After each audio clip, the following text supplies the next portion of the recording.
like fun. Were you stuck on Wolf then? Yeah. Okay. I'd like to call the March 21st regular board meeting to order. Mr. Espy, can you do a roll call? Called to order at 5:03. Roll call, Mr. Wilson. Here. Ms. Will? Here. Ms. Powers? Here. Mrs. Mason? Here. Mrs. Chestnut? Here. Please join me for the Pledge of Allegiance.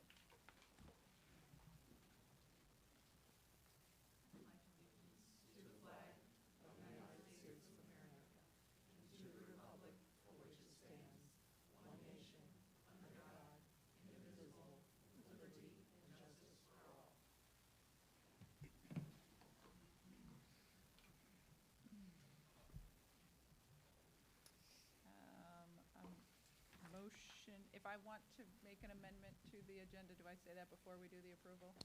Yeah, you can seek a motion for approving the agenda with any amendments to it. Okay, I would like to seek a motion with approval to the agenda. The change I would like to make is, since we have an early executive session, to collect green slips until we return from executive session. So if families come late and still want to speak. So moved. Second. Any discussion? Okay. Mr. Wilson? Ms. Will? Yes. Ms. Powers? Yes. Mrs. Mason? Yes. Mrs. Chestnut? Yes.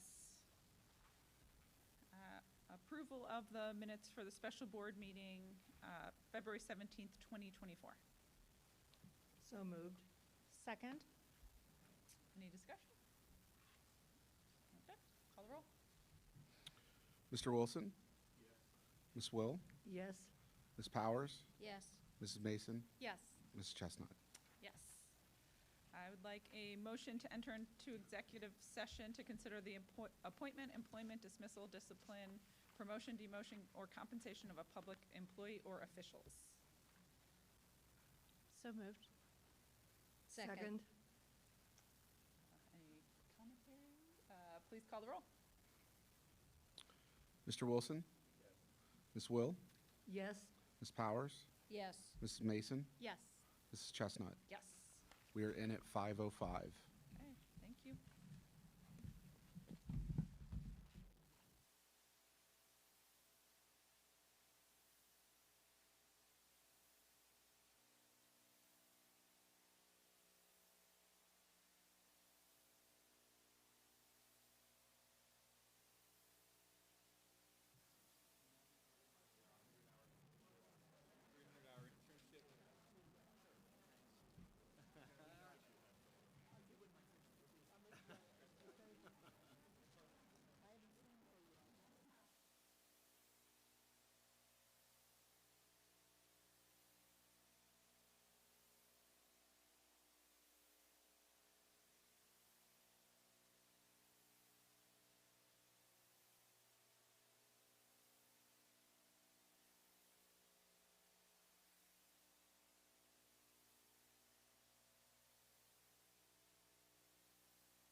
Welcome back from executive session at 6:15. I did want to remind folks who it was there were fewer people here when we left, but if you have any comments for this evening, green papers are due right now. So if you have not turned them in. And can we start with the presentations, Mr. Spicer? Thank you, President Chesta, members of the board. I'd like to introduce Mr. Josh Kaufman, Director of Fine Arts and Extracurricular Activities, to start us off. Thank you, Superintendent Spicer, Board of Education. I would love to invite up our featured artists from Boyd E. Smith Elementary, as well as Principal Mina Espy and art teacher April Cooper. We have some absolutely tremendous artwork from these young people. I love throughout the year that we get to see kind of the growth of art in our students and what that looks like in all of our different buildings. And tonight, Mrs. Cooper and I were remarking how fascinating and wonderful it is to see the artwork is arranged from oldest to youngest tonight, so you can really see how the students grow in just 6 years, the incredible growth that they've demonstrated. So we are really excited to recognize some incredible artists tonight. We are going to start with 6th grader Juliana Colapietro, who has, as I said, we're going to go from oldest to youngest here, so she's got the work on the end here. Congratulations. Wonderful, wonderful work. Good job. We have 5th grader Emma Maxon. Congratulations, Emma. Well done.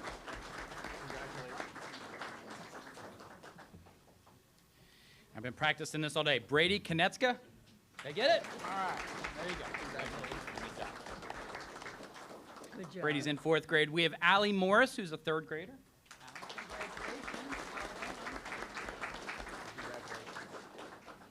Second grader Dominic Giuliani. Congratulations. We have 1st grader Kim Pham.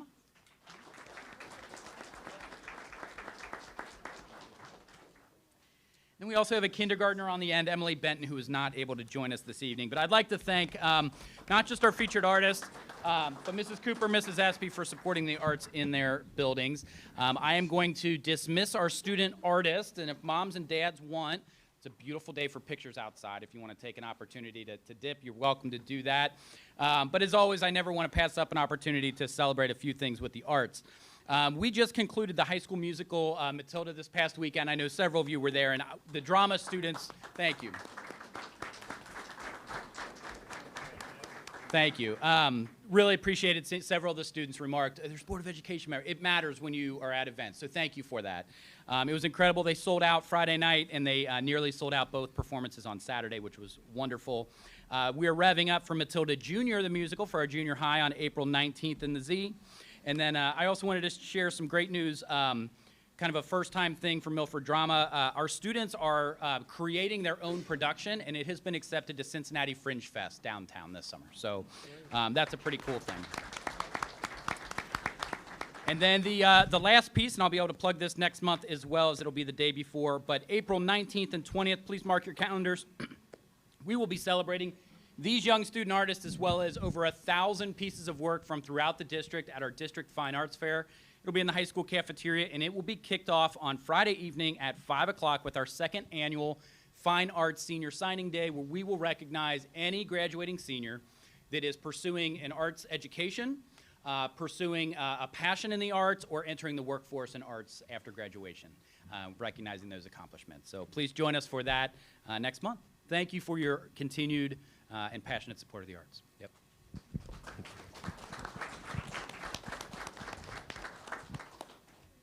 All right, next up is Principal Mina Espy for Around the District.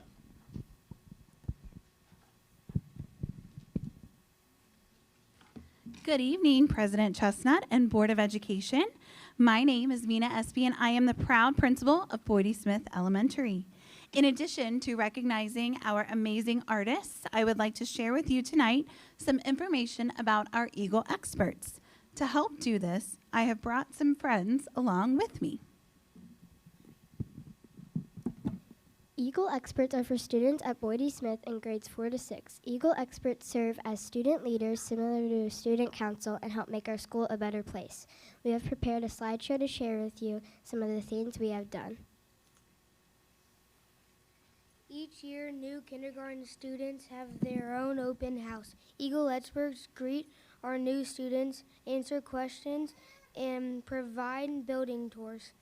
In the past, we have also helped with other kindergarten events such as information night and popsicles on the playground. Every afternoon, 6th graders help with student dismissal for kindergarten and 1st grade students. We help them pack up and get them to buses or car line. This also helps build relationships with them and helps us make more friends. In August, our PTO holds a special event called our Color Jam, where you wear all white and run through colors. Before the event started, Eagle experts helped fill the color bottles. We also led stations at STEAM Night this spring. This school year, we started something new called Socktober to provide socks to people in need. Our goal for collecting socks was 1,000, and we went way over our goal.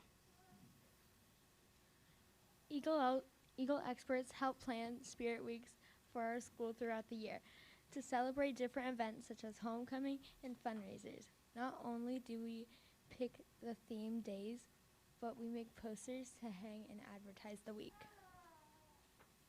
Every month, Eagle experts join a class during their morning meeting to talk about things going on around Boydie Smith, such as our service projects or spirit weeks, as well as our PBIS traits.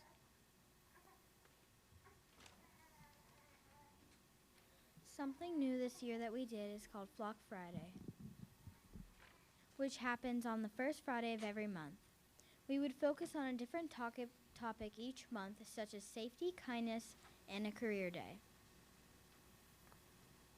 Eagle experts also organize and implement community give-back projects. Throughout the month of February, we partnered with our PTO to collect food items to donate to Feed Our Flock. We had competitions for top-earning classes and donated over 4,000 food items and $240 to the Feed Our Flock food drive. Every month, 2 Eagle experts go on a Zoom call with the whole school and pick a PBIS skill to go over. Each week, we review a different area in the school, including the bus, classroom, hallway, stairs, and playground. We also have student shoutouts to highlight a student in grades K through 2, 3 through 4, and 5 through 6 that are showing being respectful, responsible, and problem solvers. These exceptional students go above and beyond to help provide experiences, support initiatives, and make BES a vibrant community. They are shining examples of our core values. As we conclude, I wish to extend a special recognition to Miss Katie Swing. She is our teacher leader and the 4th grade teacher at Boydie Smith Elementary who spearheaded the Eagle Expert program years ago, and it has now become a passion project. As a result, the Eagle experts are embedded into our culture and leaving such a legacy at Boydie Smith. Thank you.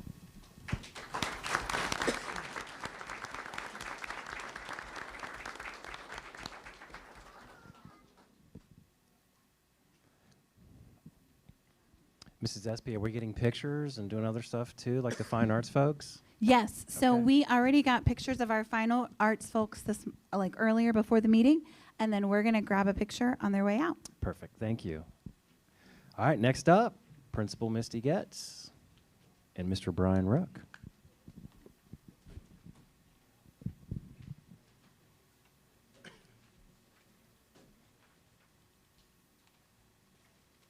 Good evening.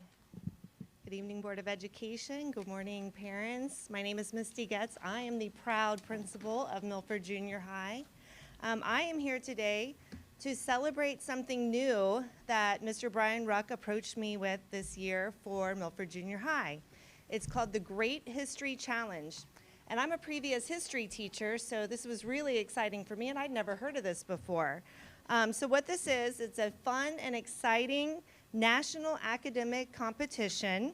Students answer questions from the National Council of Social Studies Curriculum Standards, and then students have the opportunity to qualify to compete at the regional and national events. So without further ado, I'm going to let Mr. Ruck explain some more. He's got a lot more details, and then we are going to celebrate some of our students that made it pretty far in this competition. I'd like those students who are here, if they could come on up here. I know I've lost a couple of them in the crowd. Some of them I don't think are here tonight, but come on over here for us if you don't mind. While they're coming up, so the Great History Challenge challenges kids in ancient world and American history. It plays out in 3 parts. The first part we did in December with all of our junior high students taking this, what I would call gamified quiz of history knowledge. And then it tabulates the top percentage scores in the building.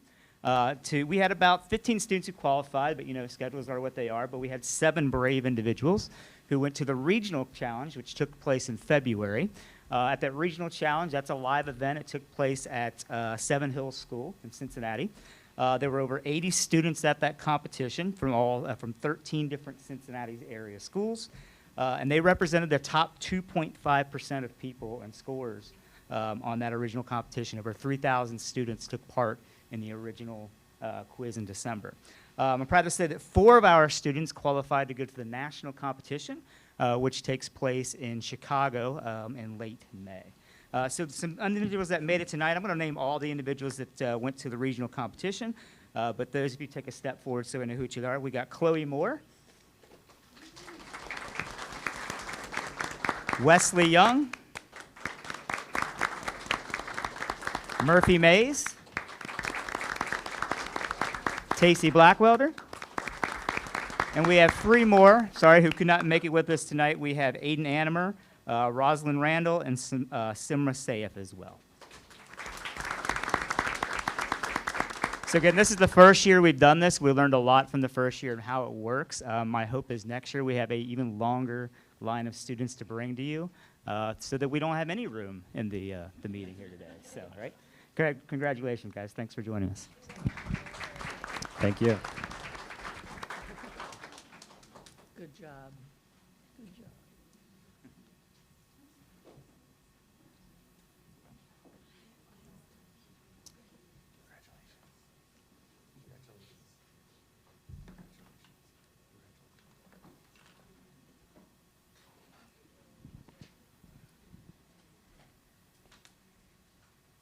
All right, next up is AZ, the AD, Aaron Zupka. Got to find out where he got that coat. This is my church outfit on Sundays. But in all honesty, this is a special jacket we came up to recognize all of our swimmers and divers who make podium throughout the season. Swimmers and divers are a little different. They like to have fun and be unique about their nature of business, and we wanted to set the trend. So Coach brought up this idea of having jackets, and I like to say yes to things and try creative things, and so I got them on Amazon. We embroidered them, and here we go. So I figured I'd wear one tonight to honor all of our state qualifiers here tonight.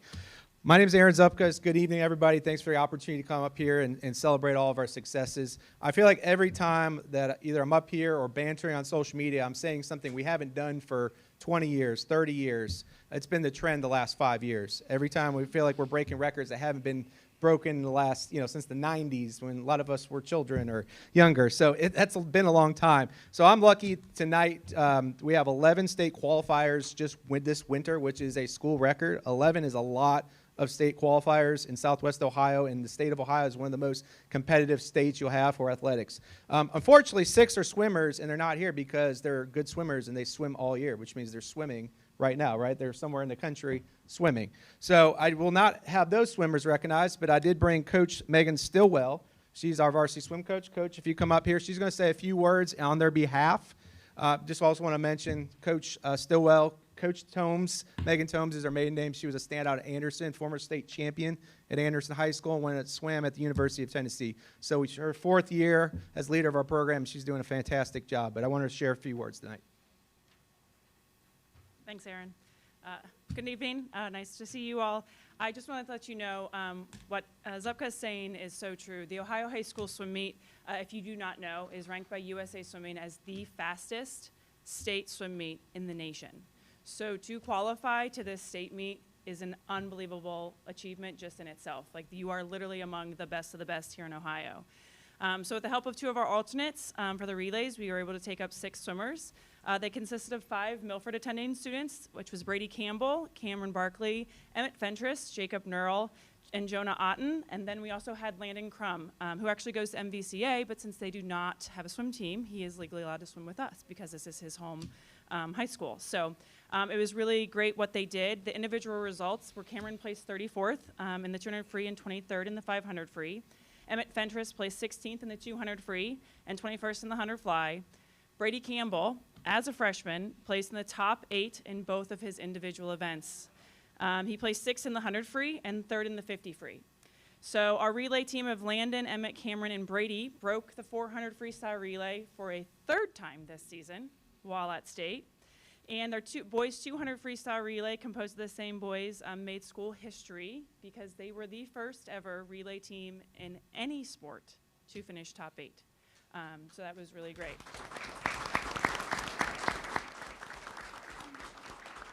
I just also wanted to bring it up as well because this is a really big deal.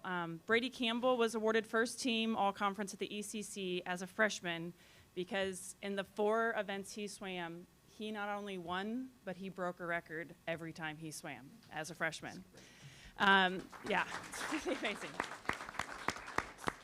So the 200 freestyle relay that he was on, that relay, same of Landon, Emmett, Cameron, and Brady, they're right now in qualification for All-American status. So that'll be determined once high school season is over because there are swim teams out west and in the south that don't compete until the spring, so we won't know that until the summer. However, Brady's 50 freestyle and 100 freestyle automatically qualified him for All-American. So we already have a new All-American here at Milford. So. But we definitely have a great group of student athletes here at Milford, and I'm so thankful for the amazing support from our athletic department, from this school board, and from all of you in the community. We definitely feel it, and we're so appreciative of that. But I'm also really excited because every one of those boys is coming back next year, so we hope to bring back some more hardware next year. So thank you so much for your time.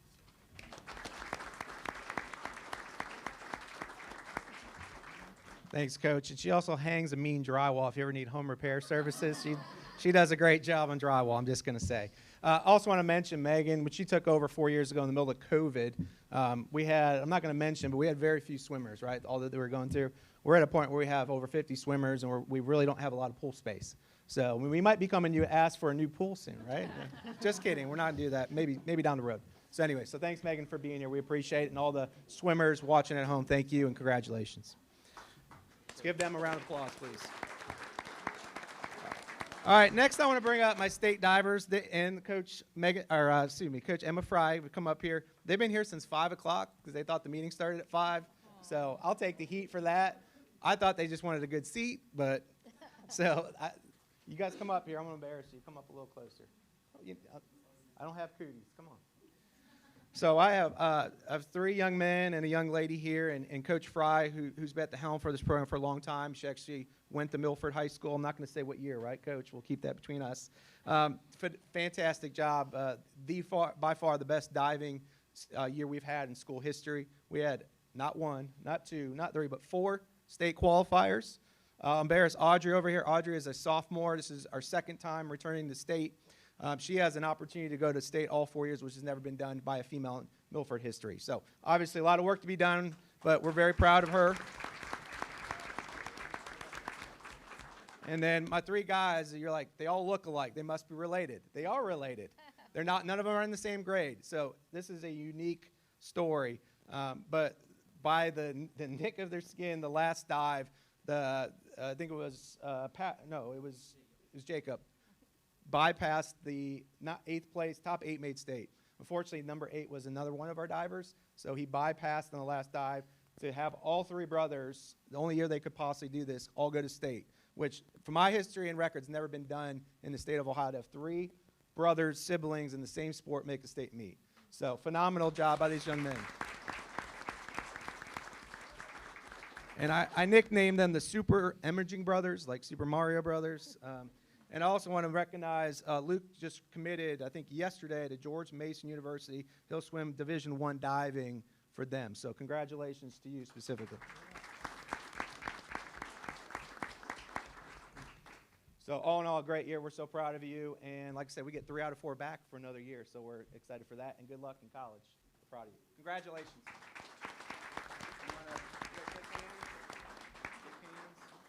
Great job.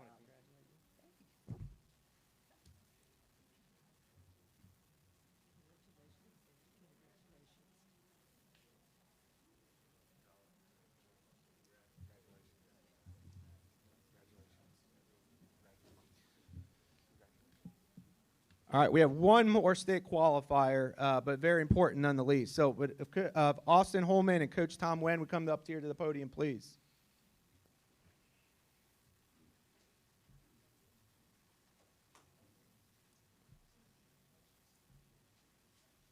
So first of all, Coach Tom Wen is his first year under the helm, Milford Wrestling Program. He's got phenomenal experience coaching at Mount St. Joe's, the collegiate. Blanchester guy, he's been coaching at St. X, is a teacher at St. X. Phenomenal leader, not only for our wrestling program, but just a leader and teacher, mentor of young men. So we're really proud to have him as a mentor and lead our program, and great things on the horizon for our program. But this young man next to me is a senior. He's worked his tail off the last 3+ years to get to this point. Was an ECC champ this year, our conference, was a sectional champ, and finished top 4 in the districts to earn opportunity at state. And as we talked about swimming, how hard it is, wrestling might be just as hard, if not harder. The competition in Southwest Ohio is unbelievable. A lot of state champs here. So 165-pounder, made state. We actually had our state qualifier last year, Nick Scally. So we had back-to-back state placers.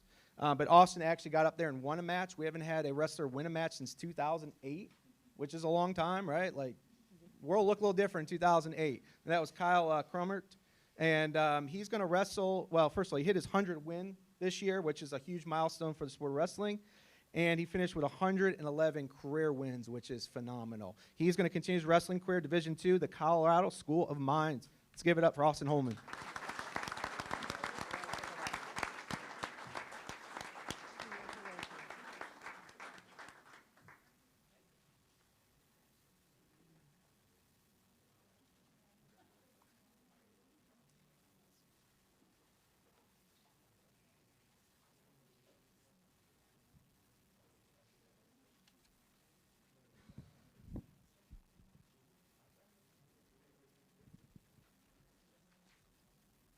That is all of our presentations for this evening.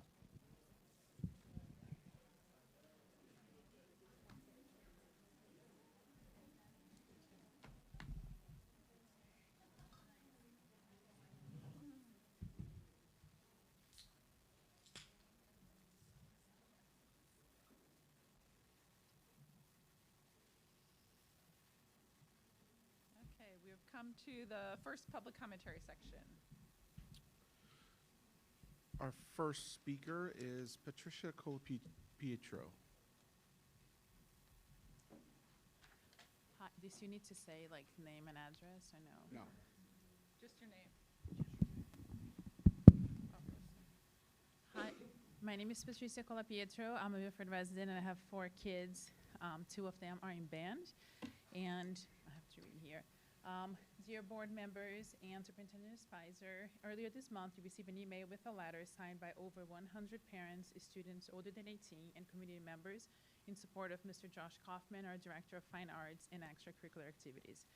Our fine art programs and students' achievements are outstanding. We understand that the board has difficult financial decisions to make, and fine art courses and staff may be at increased risk of being cut without a levy to support our schools. There is research showing that arts coursework is beneficial to many educational outcomes. So we ask you to keep Milford Fine Arts exceptional and keep Mr. Kaufman and our Director of Fine Arts at extracurricular position. Mr. Kaufman was our high school principal for 6 years before he became the Director of Fine Arts and extracurricular 3 years ago. The position was created during academic year 18-19, and it is crucial to our bands, and eliminating this position would cause a significant increased workload and burden for our band staff, taking their time away from students and families. He is the voice at the table for the arts in the rooms where decisions are being made, and at times he's the sole or main advocate for fine arts in the district. Without him, we may not have someone to advocate for the unique needs of our multiple programs, especially during financial hard times. Some of the responsibilities for the band programs alone include transportation, coordination of band trips, background checks for all band chaperones and booster paid staff, all budgeting, purchasing for band program, enrollment of students in the band program, coordinating facilities, scheduling for rehearsal and performance, collection of district paid to play fees, academic eligibility tracking for students in band, coordination of medication for band students after school and in trips. And a lot of people don't realize that aside from fine arts, he's also responsible for the following: all extracurricular programs, there are over 60 of them, grades 7 to 12, all fine arts curriculum K to 12, teachers' evaluations of fine arts staff, oversight of all students participating in all extracurricular programs, coordinating over $550,000 in students' activity funds annually, most of which are raised by students, securing outside funding sources to support programs, including the Z, our greatest and latest example. Compliance of programs, advisors, director, and staff with background checks, licensed fine arts, our curriculum. coordinating construction facility projects with Mr. Jeff Johnson, fielding parent and booster concerns, all related to fine arts and extracurricular, advocating for all arts in the district-related areas, scheduling for all performing arts concerts, rehearsals, both on a day-to-day basis, but annually to ensure concerts and events not creating any conflict with other performing art groups, monitoring background checks for all chaperones and volunteers, coordinating major districts events, including homecoming, prom, senior bike ride, district art show, district special Olympics, unified cheer, unified track, and united sound program. Board meeting recognition of featured artists, as we saw today, attend all the booster meetings, and I couldn't even finish all the things that he's done. So thank you for everything.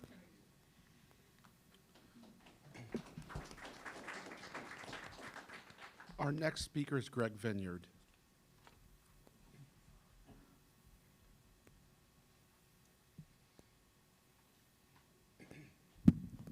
It's been a while since I've been up here and talked to everybody. I'm Greg Vineyard, Milford resident, parent of an 8-year-old here in the district. Good evening to members of the board, administration. As our community grapples with rising cost of living, tax increases, and a pending school levy in November, this administration was presented with a transportation proposal 2 months ago that would change how we delivered busing services to our children. It was perceived as radical, and preparations were made to dismiss it. It involved bringing busing in-house and optimizing our routes. This optimization would reduce routes. Mr. Espy delivered a presentation at last month's board meeting that essentially was trying to debunk the in-house busing discussion. The presentation had a couple of errors in it, the most important of these being the assumption that our number of bus routes would remain the same. The primary driver of cost reduction was omitted. This proposal was not included in the community survey, thereby denying the community of a very viable option to consider. Over 2 weeks ago, a revised, very thoughtful, very detailed proposal was reviewed by Mr. Espy that detailed $1.7 million worth of annual savings without disrupting start times, which seems to be where this board is focusing right now on saving money.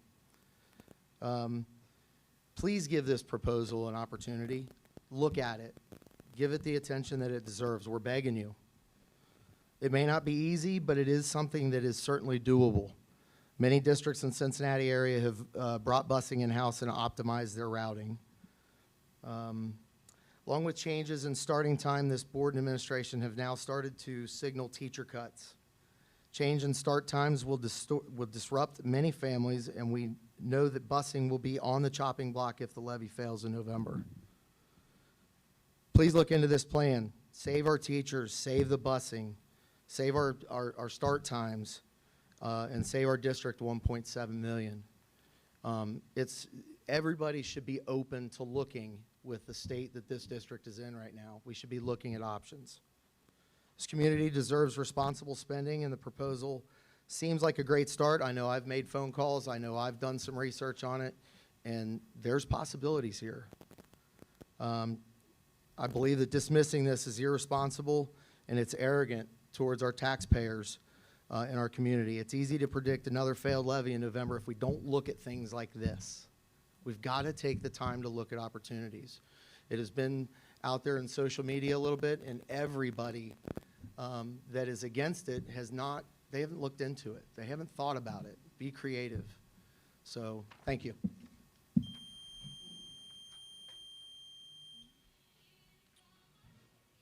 Our next speaker is Jennifer Zent.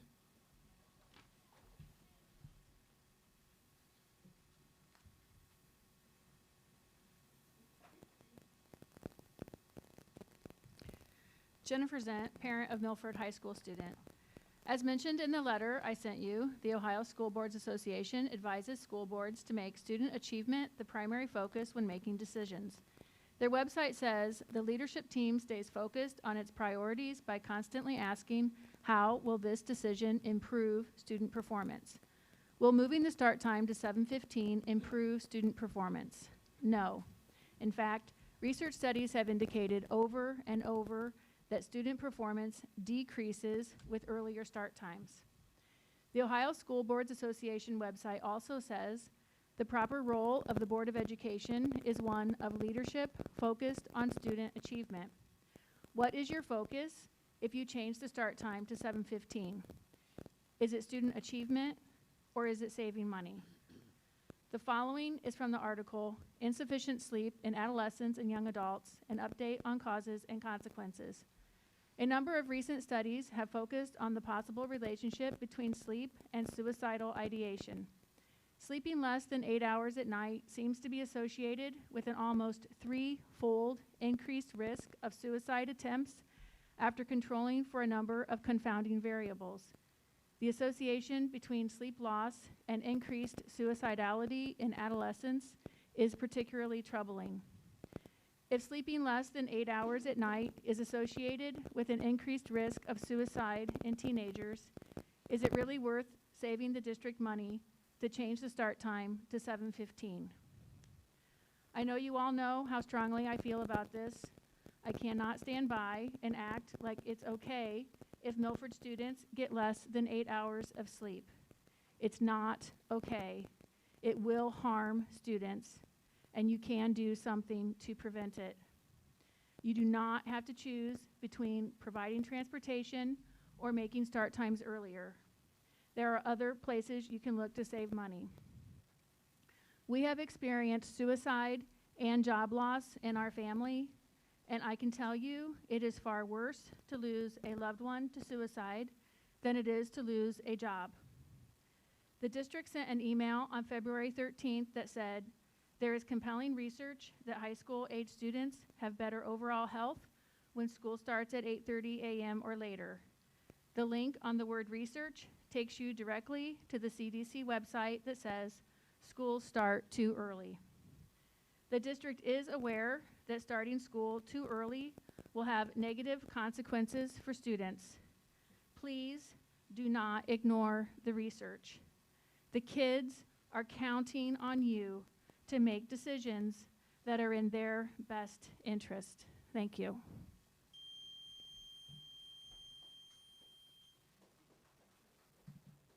Our next speaker is Patrick Szymanski.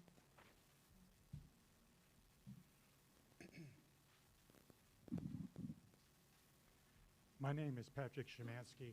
I live at 255 Miami Lakes Drive in Milford. I would like to share an assortment of facts that lead me to support not busing high school students, both public and private.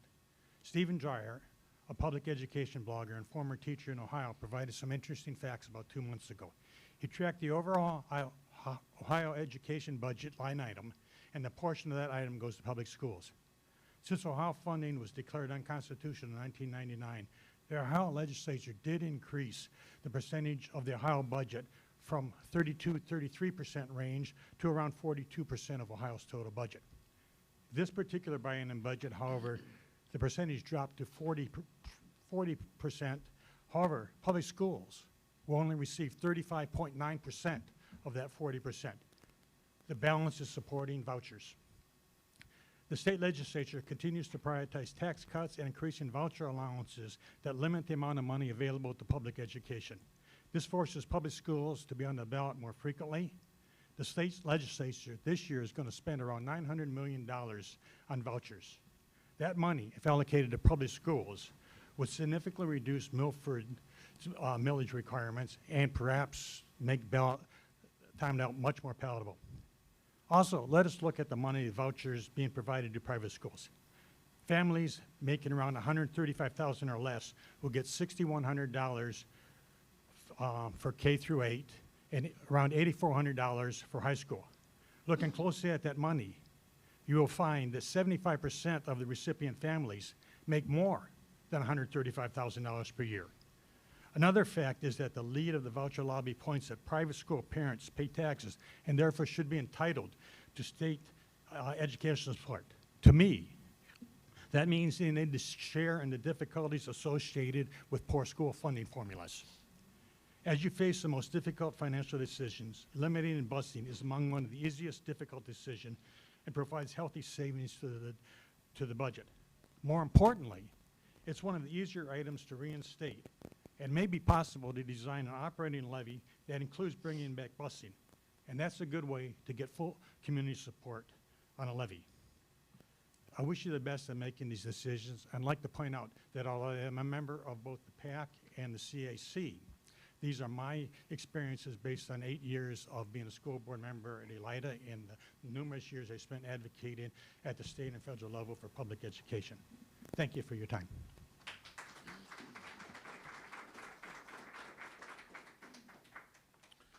Our next speaker is Aaron Johnson.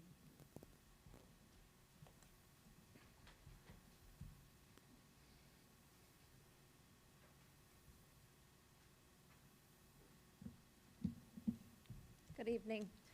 I'm a mom to 3 boys, one in high school, one in middle school, and one at the elementary. One of the most unfortunate things about school funding is the funding itself. It's absolutely amazing that the state of Ohio has declared the way schools are funded in this state is unconstitutional, and yet here we are stuck with dealing with it. The state of Ohio made financial literacy or personal finance a graduation requirement for all high school students starting in 2022. The reason for this was evident. Our society was screaming loud and clear that there was a gap in understanding how to be financially independent and more importantly, financially successful. I want to be very clear. Being financially successful does not mean being rich. It means that you're able to pay your financial obligations, have a little money to spend, and have money saved for the next steps in life. I'm asking for the district to model what they are now required to teach our students.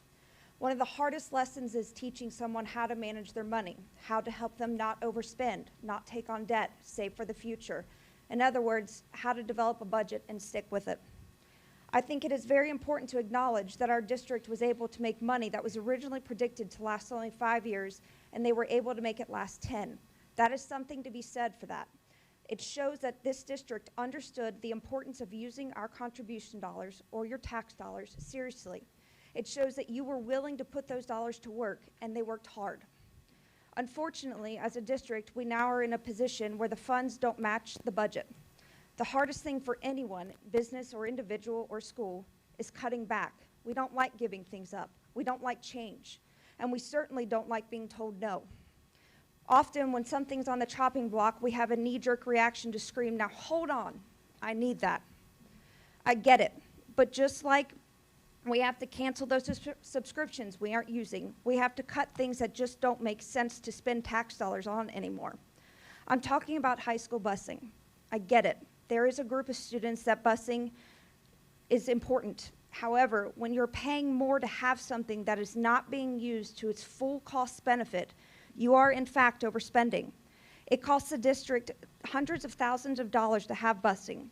Cutting high school busing would save the district, are you ready? Roughly $500,000. I want you to think about that. You are spending $500,000 on something that is not being used to its max benefit. You are paying more to have busing than it's worth. Cutting high school busing should not be seen as a threat to get the levy passed. It should not be seen as anything other than overspending and even considered misspending. Cutting high school busing does not mean cutting busing to the elementary schools or the middle school, where the majority of students actually use it. It is simply not cost effective to have high school busing. The proposing of adjusting the start times to save $140,000 is not cost effective.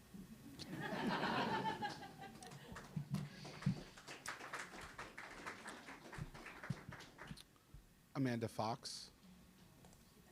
Okay. And that's it for the first public participation.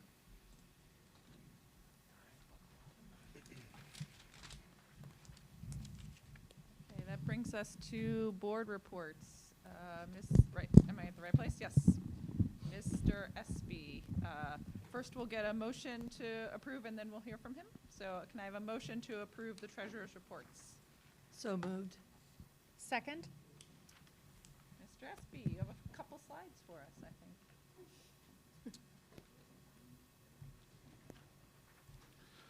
Yes, a couple slides indeed. Thank you, President Chestnut, members of the board. I wanted to start with our monthly financial report as I normally do, and then talk about some additional items such as transportation and others. When we look at February monthly analysis, we're now 66.7% through fiscal year 24, which is 8 months.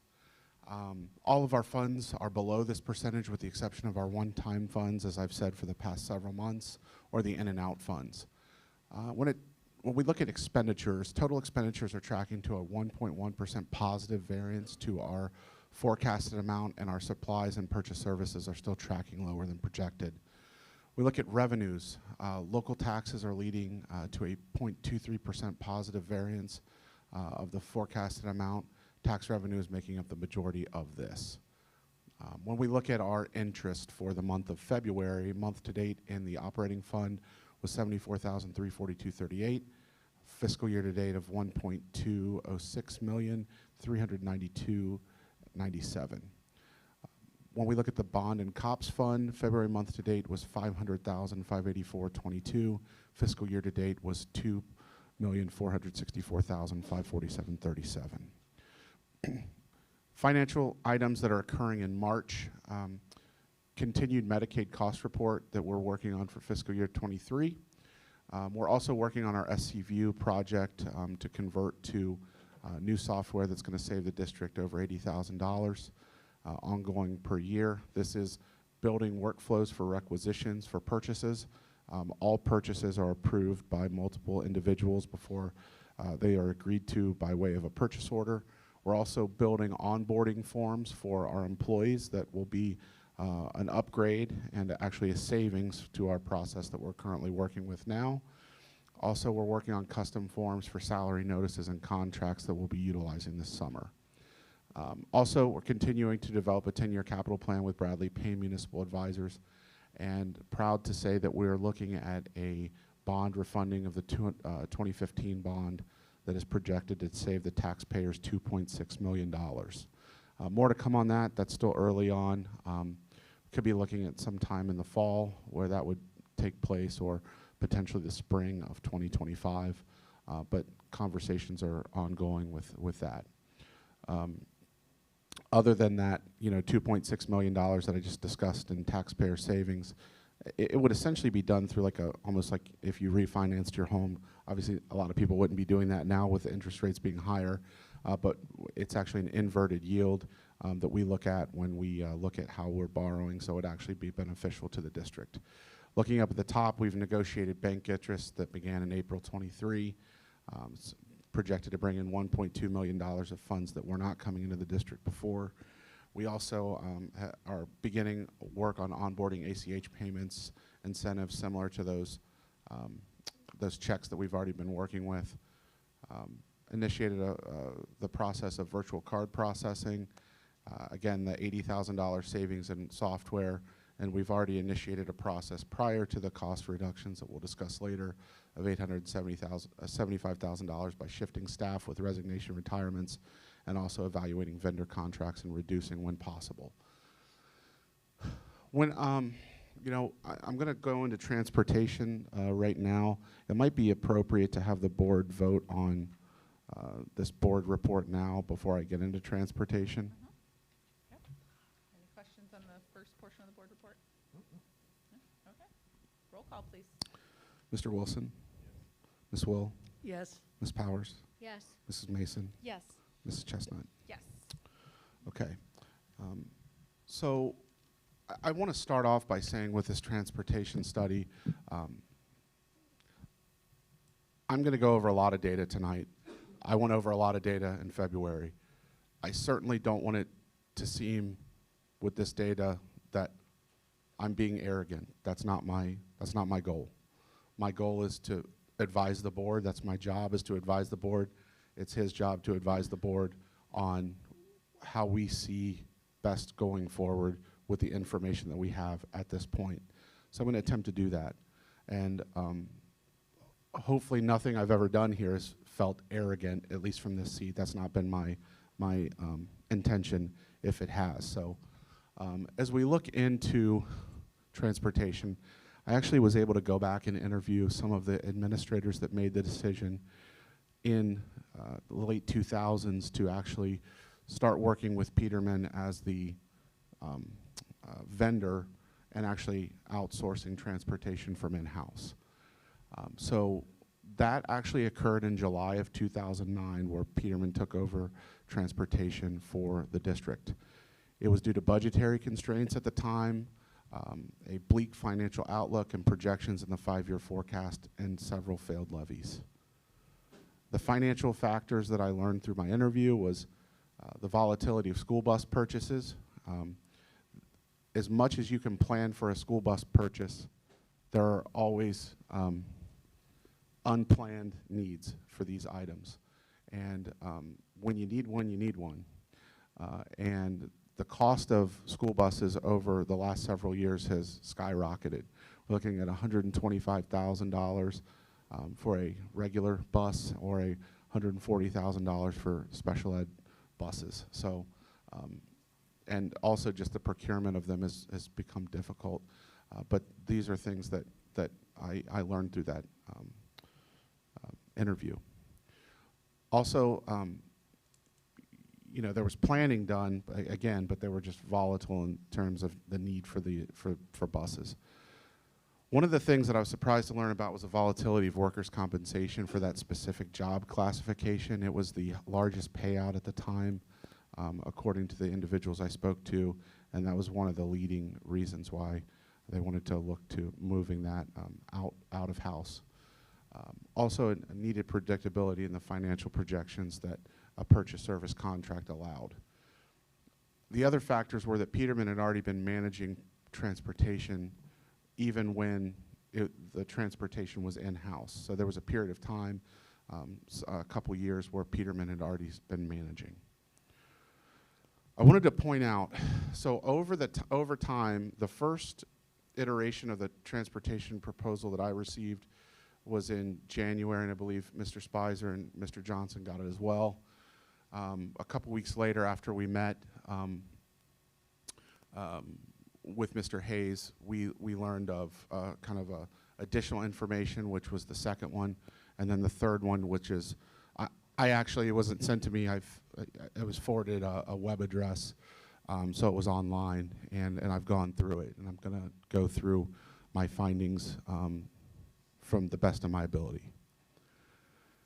The first proposal talked about Mason is currently paying drivers $22 per hour plus benefits. What I'm showing here is the actual pay scale that Mason utilizes per hour that's highlighted.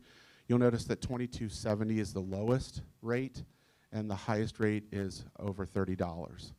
It's important to note also this 2.25% that's up here is essentially meaning that each year this salary schedule will be updated with a 2.25% increase. So on step A in 23-24 is $22.70. Next year it's going to be $23.21.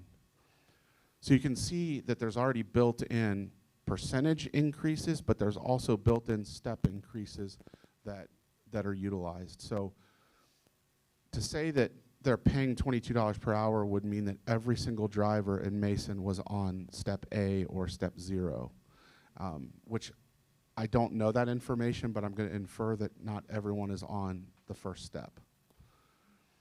I wanted to talk about the calculations that I performed prior to last meeting. This $2,534,000 number came from the initial proposal that I received. I also received that hourly rate of $22 per hour.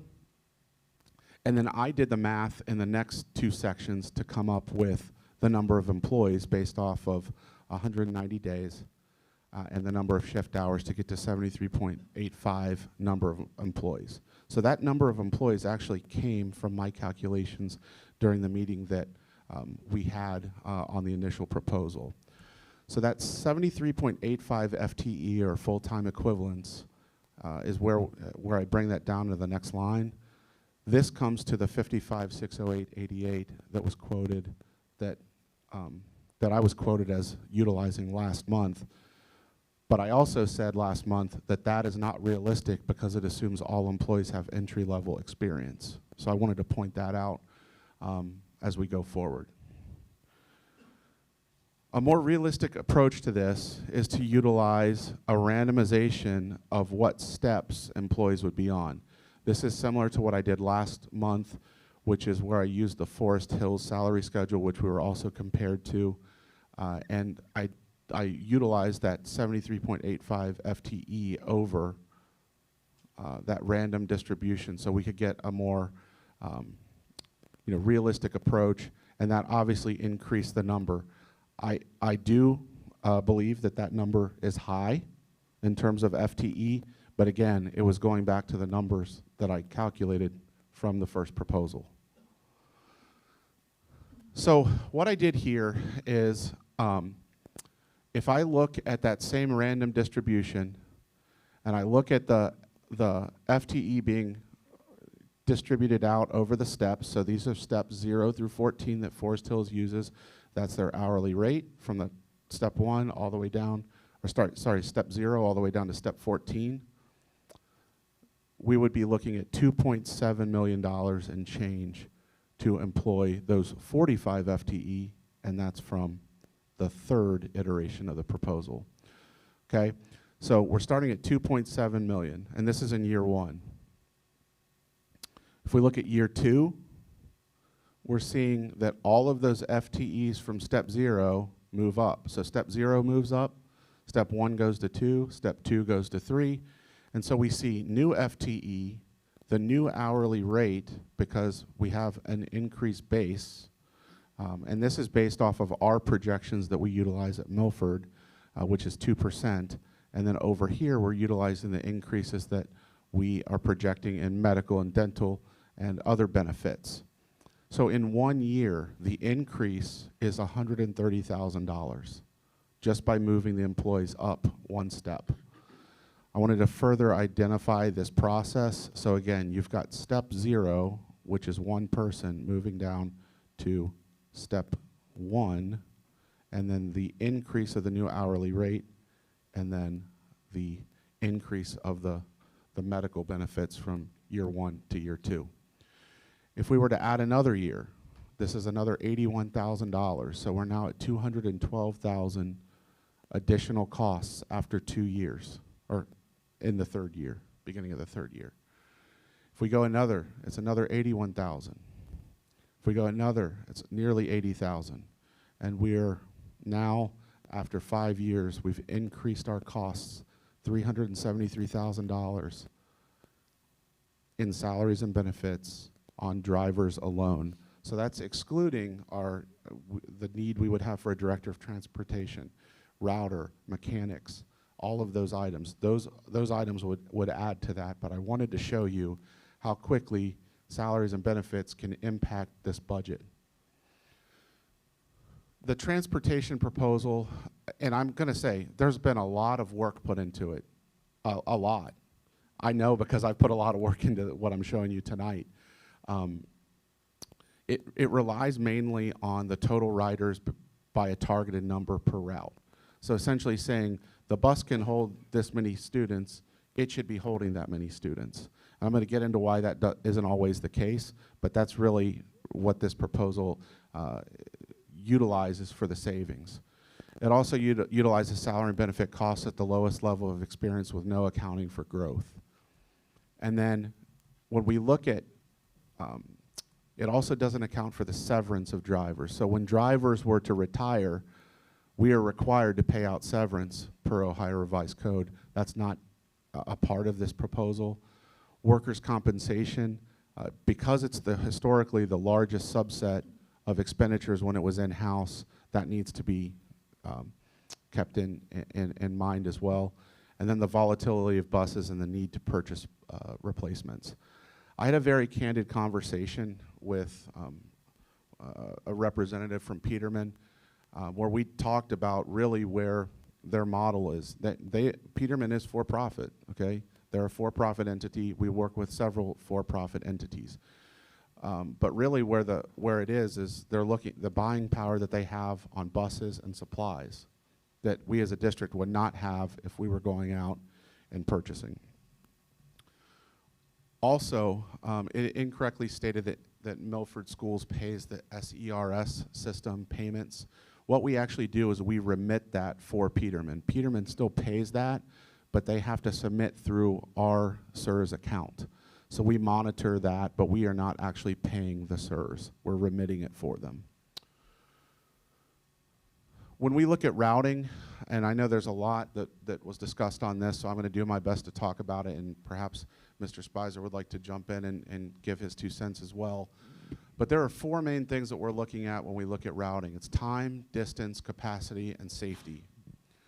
When we look at time, we've got the start and end times. We also have how long we want the students to be on the buses, the tiers, and the impact of the start and end times.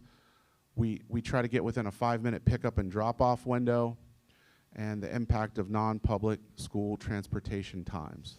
So there's a lot of different inputs that go into the time. It was said, I think earlier in the week, we're not Amazon, so we can't give a 4-hour window of when we're going to deliver something. Kids are very important. We got to get them to school and home safely, and as we do that, we have to do that in a very predictable manner. We also can't say we're going to delay the delivery to next day like Amazon can, and we've all had that notification every once in a while. I don't think it would fly when we're talking about our students. I know it wouldn't fly with me as a dad. Did you have something? Yeah, let me chime in just a little bit on the timing piece. We could maximize more routes potentially in the morning or in the late afternoon, and that would be because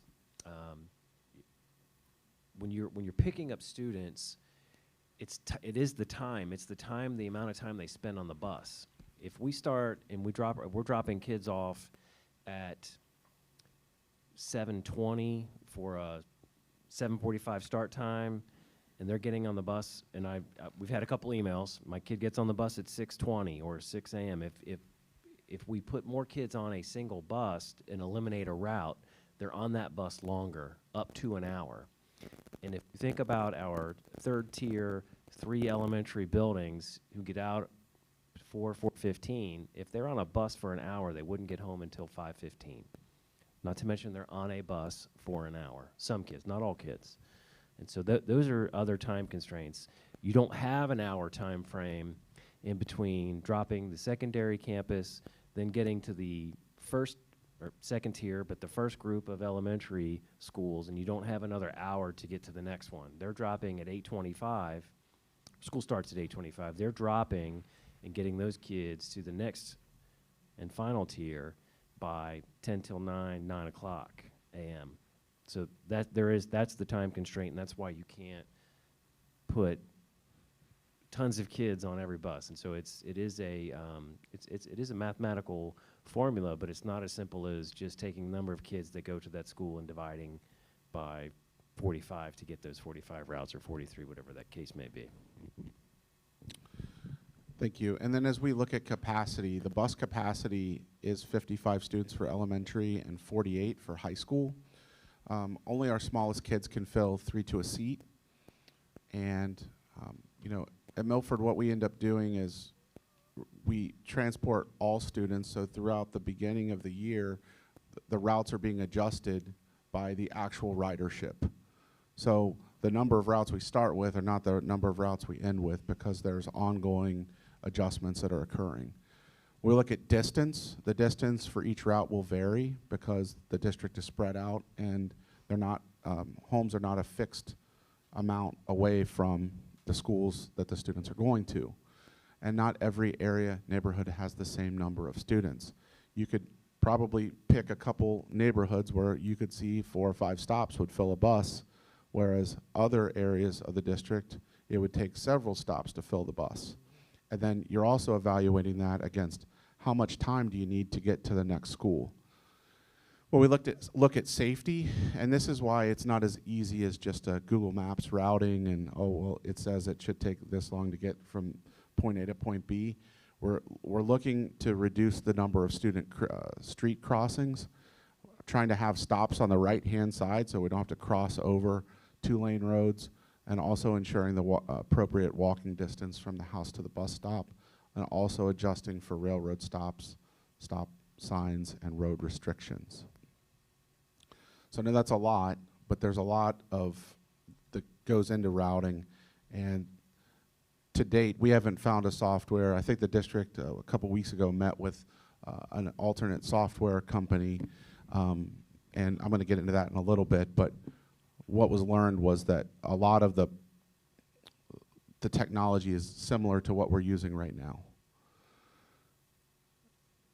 Milford isn't equally distributed, and so I was trying to look at some way to kind of drive this point home. These are the voting precincts and the registered voters from November of '23. You'll notice in precincts, 392 and 1 is the lowest in this subset versus 1179 in another precinct. So this is, I think, another way to think about it. Bus routes aren't all the same. They're not cookie cutter, and they can't be because of the constraints that go into them. Again, the district met a couple weeks ago with an alternate routing software. The hardware needed per bus was $280. GPS was $310 per bus per year, and then a one-time cost of $1,500 per bus, one-time cost. The routing software would route 80% of the routes, but manual routing would have to occur after this. And it was also said that there needs to be a specific person with a vast knowledge of the district and the roads to be able to make up that other 20%. And again, the software operates on the same or current routing software principles and utilizes similar technologies. We also did request a sample routing, don't have that yet, so something that could maybe follow up in the future. Finally, as we look at the transportation proposal in its third iteration, if we were to take that proposal and the number of routes and then utilize the same cost per route that Peterman utilizes for us, it would actually be a savings to use Peterman.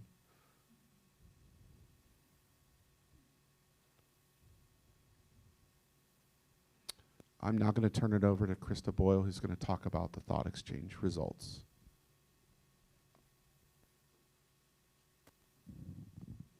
Thank you, Mr. Espy. I think it's on. All right, first of all, I would like to say thank you to everyone who participated in the thought exchange. It was the most participated in thought exchange we've ever fielded. So, and we're gonna look at results here in a moment. And then I also wanna just quickly remind people why we did the thought exchange. We got some feedback about why was it only busing. And so we had talked about looking at and exploring earlier start times, had some really passionate feedback at a board meeting. And some people suggested perhaps they would prefer to not do high school busing or something else in lieu of that. And the board and the administration just wanted to get a bigger sample size. So we were able to do that. And then this was the question. There was a follow-on that gave some details around why we were looking at the various options around busing. And then on the next slide, I just want to remind folks this ran 2 weeks. We had almost 1,900 participants, 1,200 thoughts, and 39,000 ratings. Across the district, we had good we can go ahead and switch to the next slide. Good participation against in the various segments, including in the community, with almost 22%. And then on the next slide, same thing, good distribution across our schools. So we feel really good that we were able to hear the community. On the next slide is our word cloud. And you can see that most of the responses really came down to safety. So sidewalks is the predominant word on the page, safe, traffic, walk. On the next slide, we have the top 3 thoughts. So transportation is important to us. Cutting bus at my daughter's school would present a safety risk, and that I agree that other options need to be explored. Cutting busing and teachers should not be the answer. Need to look at cuts at the administrative level. So these are the thoughts that if you look aggregated across the whole survey, these are the 3 that filtered to the top. And then on the next couple slides, we just want to share some themes. So you'll see working parents, safety, start time concerns, and then cutting administrative costs. And we can just flip through those really quick, Steve. So working parents would be a burden on working parents. And then around safety, cutting transportation would impact parents' workability.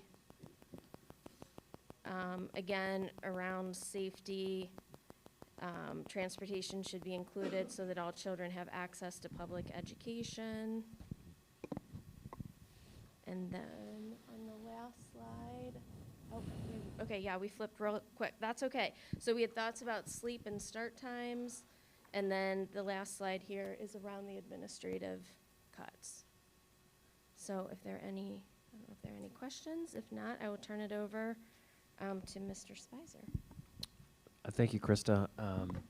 I think right now, from my perspective, as far as school start times goes, I mean, I'm not bringing you any recommendation. I'm recommending, I guess, that we would go with status quo. We keep our current secondary start time. And so no recommendation would come to you, no action needs to happen, and we would continue to have that unless the board would decide to do something different. I think that we are going to continue to work with Peterman, looking at different scenarios. We're looking at the potential for what would it look like if the secondary campus started at 9 o'clock versus the 7:45, which would really match up with some of the research that we've seen and heard about. So that's just one of the scenarios. Another scenario we're working on, or I should say Peterman is working on, is looking at starting with secondary campus and then pushing out to the 3 closest buildings and then the 3 furthest buildings after that as well. So from a school start time perspective, we would just ask that we just keep the status quo for now and not change those times. Again, I want to say that this proposal and the proposal 1, 2, and 3 that we've seen has a lot of information in it. I know because I've gone through it. I spend a lot of time. I've spent a lot of time in the evenings going through this. As you know, I'm working hourly for the district. I do want to say too, the district is saving money with me working hourly after hours. But I want to show respect, and I want to make sure everyone hears that I'm very respectful for the amount of time that went into this proposal.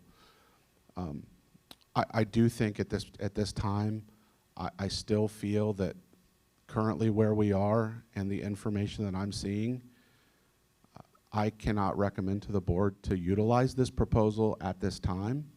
I do think that it would be great to review this annually. I think we have a lot of templates and thought processes already in place to be able to review this annually. But I can tell you that the amount of time that I've put into this in the past month and even 2 weeks before, so really 6 weeks, and even going back to January when the first discussion kind of happened, it's been a lot.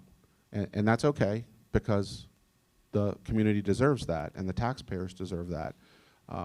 But right now, I think that where we are with this recommendation, or my recommendation would be to the board to continue to utilize Peterman, and that's kind of where I am with this right now in terms of my recommendation. Okay. Yeah, so from a board perspective, I'm one of the 2 board members that sit on the finance committee. We actually all are usually there, but we do designate 2 chairs for each committee, and some of that does overlap. So it is important to note for really the staff of the district and the community that we have taken this transportation proposal and the idea seriously. I think that you can tell from John's report last month, and then we went through it again this month, and then we went through it again today. So as the finance committee always does, we'll continue to look at ways of being efficient and saving money for the district, as we always do. But as we can see in these reports, and again, as we sit through in the finance committee and really debate this stuff with John, we don't see it as a way of saving money at this time. So, but as John said, we'll continue to look at it on a regular basis. And obviously, if the community has any ideas that we haven't gone through, yes, please email them to us. But please, know that it needs to be specific, right? So if you think that that the routes are too too much, it has to be specific. You know, where did you get it from? You know, how can we backtrack that to see if we can use that information, because we do know that we've painstakingly gone through the process at this point. So, and happy to hear we're not changing the start times. So. I'd like to just say something on the start times. I just want to take it back a little bit to our thinking, and I think it's worth talking about. When we were looking to moving the start times, this is something that we needed to look at because of the financial situation that we're in right now. I think everybody here has said multiple times in committee meetings and at these board meetings, like, we don't want to make any cuts that are going to affect the education of our students. We didn't pass the levy, so we have to make some cuts. The community made it very clear through voting that we had to make these cuts. And it's our duty to look at everything, including busing, before we make cuts. Busing was an easy thing to look at, and it's always something that's easy for school boards to look at because it is a big chunk of money. And when you have to save a big chunk of money, it's easy to look at busing. So when we were considering how to make all these cuts, we had to look at things like busing. And I think that all of us were thinking that by changing start times, we might be able to save busing for a larger part of the school population. However, I agree with our community and what Mr. Spicer says. We should be starting our junior high students and high school students later. I've read the studies, we've all read the studies. I've seen firsthand what happens to my kids when they don't get enough sleep, and what that does to their mental health and also their ability to just be in school as a student. And our country is in a mental health crisis right now, so it would be great if we could not add to that. One of the most important jobs of the school board member is to act as the chief advisor to the superintendent and let them know what community attitudes are. And I think we've heard our community loud and clear on this issue. Another one of our jobs as a school board is to establish a clear path for the district, one with high expectations for quality teaching and learning that supports strong opportunities and outcomes for the student. At Milford, this vision is our portrait of an eagle. Changing school start times right now is not going to support that vision, but it's also important to remember that any cuts that we are considering is not going to support this portrait of an eagle. Every cut that we make is going to affect student achievement and mental health, and some of those things more than others. We've gone through several lists and looked at everything, and I think that every single one of us is weighing these decisions against the portrait of an eagle. Portrait of an eagle. And these are really tough decisions that have to be made. But I think we would be remiss by not listening to our community and not doing what's right that the research says by changing start times. So I'm fully supportive of keeping our start times as they are right now. And I'm glad that we're working with Peterman and asking a lot of questions and seeing how we can work around that problem. Can I say one more thing? And I should have started the transportation discussion with this, but I want to thank all of the administrators that are in the room that I bug after hours when I'm actually working on this, because it was really a lot of work on their part too. And I also want to thank the Treasurer's Office team for picking up the slack in the other areas when I was working on this. I think it's important to understand that it's a team effort to be able to put 37 slides in front of you on this. And hopefully, from the community standpoint, people understand that we are taking this seriously by the amount of detail that we're getting into as a response, and that it is a conversation, and I appreciate that.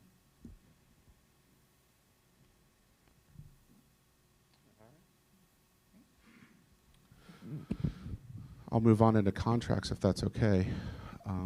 Number 2, contracts for approval. I'm going to bring up Mr. Daniels here to talk about some of these. They're labeled out in terms of the number of years and the cost. If you want to go ahead and start, Mr. Daniels, then I will, or I can actually talk about one while you're getting ready. So there's one on here for CrowdStrike. That quote is on, it is actually something that we would be looking at to help alleviate some of our cyber attacks that have been occurring with school districts, and we believe that it's really important to protect the infrastructure, and CrowdStrike would allow us to do that. Also, the HCC voice over IP contract. HCC is essentially our Costco, if you will, in terms of a school district to go and look at services, and we were able to have savings when we look at longer contracts for things that we know that we're going to need ongoing, such as a phone service. And so I think those are the ones that I needed to cover, and I'll turn the rest over to Mr. Daniels. All right, as we discussed in committee, for the public at home, we are in a science revision year, grades 7 through 12. So I would be remiss if I didn't thank Melody Moorhead, who's the department chair at the high school. She has been organizing a team of about 18 professionals to get this work done, most of it during some half-day releases, during our professional learning days, on some tighter timelines than we're used to. As you know, as each treasurer comes, they have their own timelines, so we did move up our timeline about a month and a half, but we were able to meet that. She was. So the first contract you'll see is SAVAS, which is our high school science. It's 6 years worth of digital licenses, and this is for the courses of biology, physics, essentials of human anatomy, another biology book, essentials of geology. We did add geology back this year.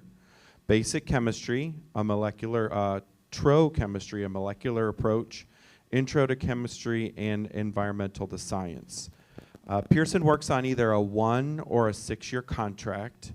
It is not financially smart to just buy 1 year. It usually starts at about $50 and then falls off from there. So this set of licenses is for digital textbooks only. It does include a few teacher manuals. This is their choice. And it also comes with what our science teachers call as mastering, which is some of that work that you can do on your individual device as well. So this contract will be for the next 6 years, and it will eat up about $148,000 of their $195,000 budget. However, this is the largest. It encompasses about 1,250 licenses across all those courses. So it does cover the majority of the courses that we do offer. The next one is McGraw-Hill Physics.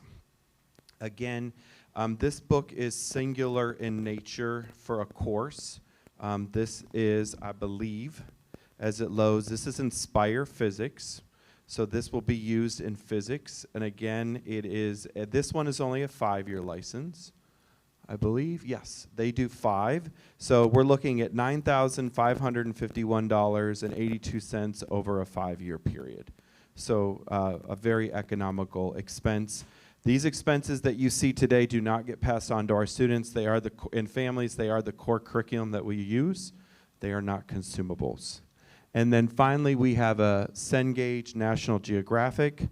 We're going to ask you to approve this, but we are not sure if we're going to move through with the order. We do not have as much of a enrollment currently in this course, but as we worked with Dr. Arnold and Mrs. Berkeley on staffing appropriately, we thought it would be best to bring it to you, because in 2 weeks, if we're able to run it, then we would probably miss the April ordering deadline. So this one will be approved. We will update you. But again, this is 5 years, 15 licenses per year for a total of $3,386.63. I'll go over the last. The next one is math investigations. So we are currently out of contract for math investigations. We have been doing 1-year renewals. Our superintendent had the opportunity to hear the new Department of Education and Workforce director, Steve Dakin, and we are getting messages that just like they approved literacy, foundational literacy and supplemental literacy resources, they may be doing the same thing in math.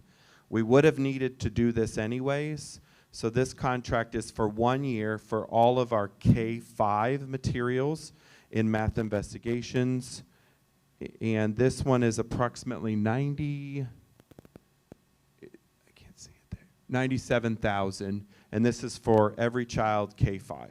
Some of this will get passed on to families in the consumable. So you're seeing the total price here, but it does meet the threshold of over $25,000 and needs to be board approved.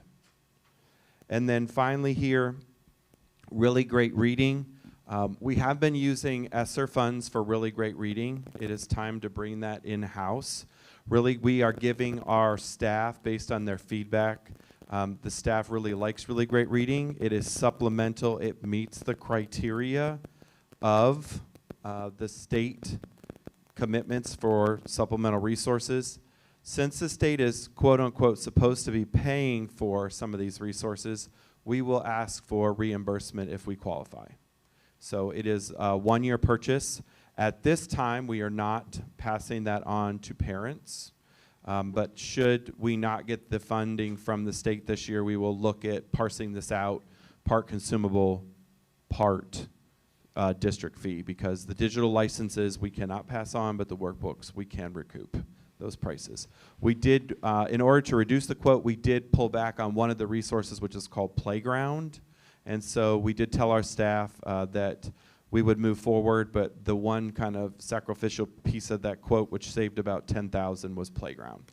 And one of the struggles is, as good as Playground is, it's very hard for a teacher to go in and pull like concrete data out of it. So we're gonna let that go, and it's not universally being used across all 6 buildings. So our staff will use Wonders as the core resource, and then they'll use either the phonics portion of Wonders or really great reading. Those are their choices. And that's what we hear from them, is they want some autonomy. So I want to be very clear with the science purchases. We have $200,000. You're looking at about 148 plus some. They have about 40,000 left that they will use to bolster up supplies and materials, balances, whatever they need. Melody has that ready to go. Those don't meet the $25,000 threshold. They will be under budget. They will be on time. Because there is a mismatch in the elementary revision schedule, we actually have all the funds now for math investigations and really great reading. So they'll actually come out of this year's budget, and we'll still have probably a net. We won't spend all the C&I budget, which my soapbox would be, it would be the one budget that we should max out because it's our core business. But we are still being fiscally responsible, and our budget will be 15 to 18% less next year. We will meet that target that was set out by the treasurer and the board and the superintendent. So just a clarification question on math investigations. We're not doing a multi-year contract with this because if the state steps in and says, we're going to dictate what you can teach, it may not be math investigations, and then we would have to throw out our entire license and go with what they were proposing. Yeah, and the benefit is we have all the teacher resources and the materials, so it's just a matter of the supplementals and continuing that. And we are lucky. I want to say this, we are 1/3 of the districts have the materials on the state list. The other 2/3 do not.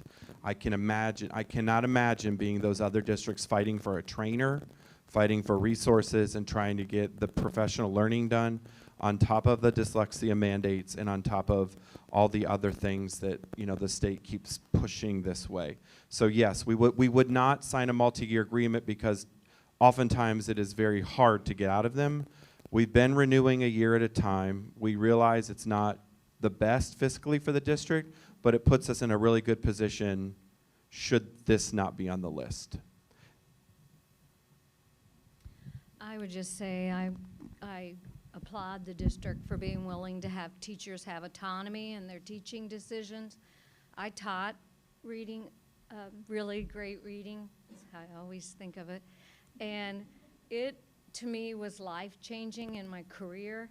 I just don't, I would have given anything to have it 40 years ago, you know. And I was amazed at the success with older special ed students and kindergarten through 6, whether they just had little needs or great needs, there was maximum amount of growth.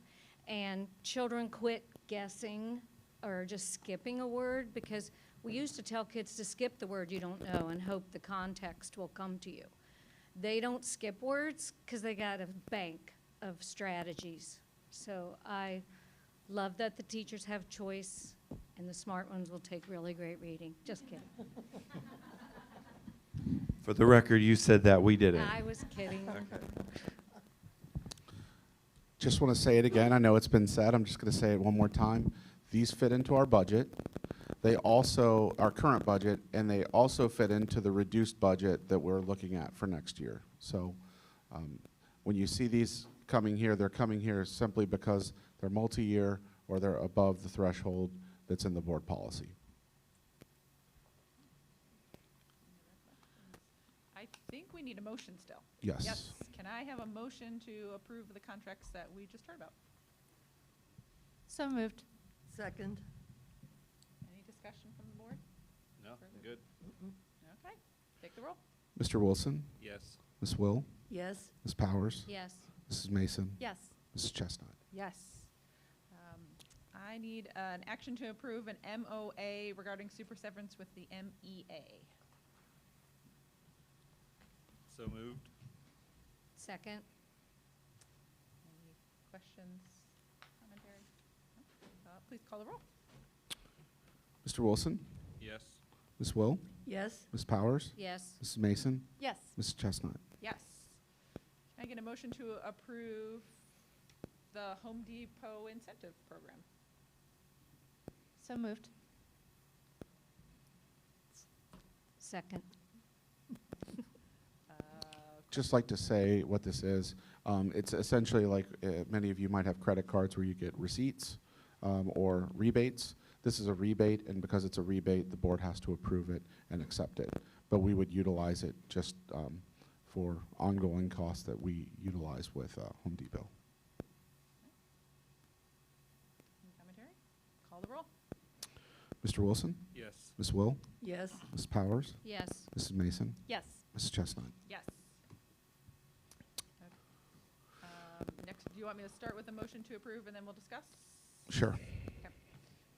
Can I get a motion to approve the resolution of necessity earned income 1 November 2024 election as noted here? So moved. Second. Mr. Espy, can you tell us a little bit about this? Yes, just give me one moment. So as I was directed by the board, I brought some levy options for your perusal tonight and for your consideration. I'm going to go through both of them now, just so we have all the information. I think it makes sense as you entertain this first resolution. So we started with an updated base 5-year forecast with the $675,000 reduced, as we've been talking about, which is a 15% budget reduction on the budgets that we're able to reduce. The budgets that we're not able to reduce are like utilities and things that are ongoing costs that we know we're going to have, but we do have some discretionary budgets that we're able to back off. It's not to say that it's easy to back off. It's not. There are a lot of discussions. There's a lot of collaboration that goes on with administrators in this building, with administrators in other buildings, with the teachers and staff that are in those buildings on how to make this happen. There's an additional spending reduction of $972,232.40, and that's how we came to that, essentially that base levy model that these two items that you're going to be entertaining this evening are set on. So the earned income and a millage-based operating levy. I want to take a moment to talk about exactly what those reductions are, I'm going to turn it over to Mr. Spicer. Thank you, Mr. SB. So these are the reductions that we are looking at moving forward after having a few discussions, multiple discussions with board. We are going to reduce the director of elementary curriculum, 1 custodian, 1 MTSS coach, 3 media aides, half a high school secretary, 1 high school counselor that will be backfilled, 1 secondary music that has been absorbed, 1 technology technician, and there will be 2 certified backfill positions to be determined at a later date. So those are the cuts that will happen for next school year that will not return. And that's how we get to this base forecast. I did want to say something about the 2 certified backfill positions. Those are to be determined because we know that with the data that we have over the past several years that we will have some staff that do depart for various reasons, and then we would have to evaluate which ones could potentially be backfilled. As I said, I think at the end of November, this is not easy. It's not easy for anyone up here, I don't think. But it's necessary given the feedback that we've heard from the public in November, and it allows us to get to look forward and try to bring something that's palatable back to the public at a later time in this next November. This is the new baseline forecast with the 1.7 million in reductions. And so you see even with these cuts, and this is on top of another $875,000 of cuts that we utilized to get to the November 2023 levy. There is no point in here where the district is not eating into the cash balance. So when you see this red on this line, this revenue surplus or deficit, every single year we're in deficit spending, and then the bottom line is the cash balance that we end with that year. Can I make a comment real quick, Mr. I don't mean to interrupt, Yeah, but it's, please. I think it's really important because I think that the comments that we hear sometimes, and Krista, you even brought it up in the thought exchange, is why not just cut some administrators? If you cut every administrator in this district, including the treasurer, you're still in deficit spending. You're still in deficit spending. We do not have a spending problem. We have a funding problem. That's not arrogance. It is what it is. And I also heard someone comment this evening about the school funding and way schools are funding. There's a problem there, and we need to grassroots effort talk to our legislators about this. Every administrator in fiscal year 24, you're still in deficit spending. Every principal, every central office personnel, the treasurer, and you're still in deficit spending. You cannot cut your way out of this problem. The bottom section here is showing caution, which is the tan or orange area. This is warning and then emergency. So this is the fiscal year, so this is fiscal year 25, and you can see essentially in fiscal year 26, the district would cross all 3 of those areas and essentially start fiscal year 27 in fiscal emergency. And you might look up and see, you know, in here, well, how can you be in fiscal emergency when you still have a positive cash balance? It's the percentage in which the expenses are overtaking the revenues and then thus draining the cash balance. So as we look forward, one of the items I'm bringing tonight, this is the first one that you're considering, is a 1% earned income tax. So notice a couple things here. You might think, where did the line go? Well, it's actually right up here at the top in the green. So it keeps the district in positive financial outlook for the entire 5 years as well as an additional 2 years. You'll notice out here, though, that there is, you do get back into deficit spending. However, that's less than 1% of the total expenditures. And the way that this projection works with the earned income tax, unlike the property taxes that the district has, they would adjust as wages go up. So there would be essentially a cost of living adjustment for the district that it's not afforded to us through property taxes. And there's also no growth that's projected. The software does not allow me to project a growth on that 1%. So I would venture to say that this would not be occurring even in fiscal year 2030. When we look at earned income tax, did a little bit more research and worked with the Department of Taxation to get this information. Information that, or income that is not taxed is Social Security benefits, disability and survivor benefits, railroad, retirement benefits, welfare benefits, child support, property received as a gift, bequest, or inheritance, workers' compensation benefits, interest, dividends, capital gains, or pensions. What is taxed are wages, salaries, and other compensations. Could be from a partnership, and it's anything that is included in the modified adjusted gross income. The other option that I'm bringing to you this evening is a 5.99 mil operating levy. This levy would not take the district at any point out of deficit spending. It would get close in fiscal year 27. It'd still be about $1 million in deficit spending. And then you would see that the cash balance, again, starts eroding out. This would last the district a projected 3 years.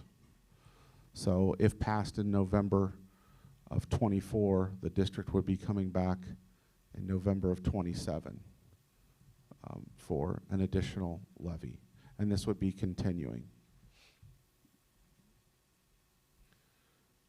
I did want to also compare the earned income versus a traditional millage.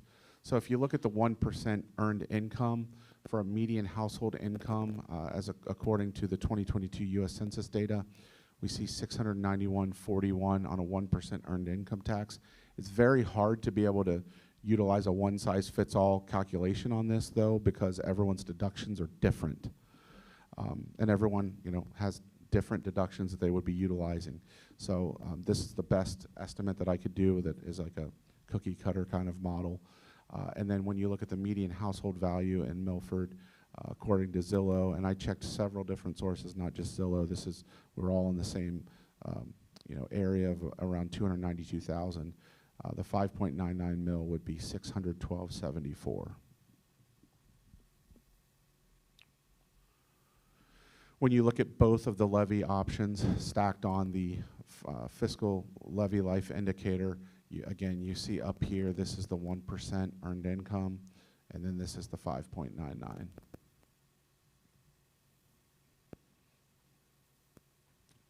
that's all I have. We talk about our last levy lasting so much longer than it was promised. Is there any chance that could happen now at this point with our? Yeah, I think there's a chance. I mean, the reason that the levy lasted so long is because there were several biennium budgets and school funding models that were beneficial to the district. The last 3 years have not been beneficial to the district. It's been very challenging, and that's why we find ourselves where we are. Also going through the financial difficulties that the entire country's been going through, and then couple that with valuation increases, property valuation increases. So I think that this has the best opportunity for the district to adjust, but there's a lot of education that goes into making sure that the public understands what this is, how it works, and that's the trade-off. There's going to have to be a lot of board involvement. There's going to have to be a lot of staff involvement in understanding what this is and telling that story informationally, of course. Looking at this number, I think what sticks out to me, or the trajectory of the two options, is that the property never really got us out. It was $2 million plus of deficit spending, even with passing. So I feel like what it would mean is we are turning around almost immediately, and then it's going to compound. So we're going to need a property plus another property plus 3 more years after that, another property. You know, it's this ongoing. Whereas the income, I mean, when you were like, John, you missed the line, it's not even on there. It is so high across the top. And just the security and the planning that can give for families, for the district, for everybody. Yeah, and to your point, the only way to achieve longer than 3 years is to go for a higher millage.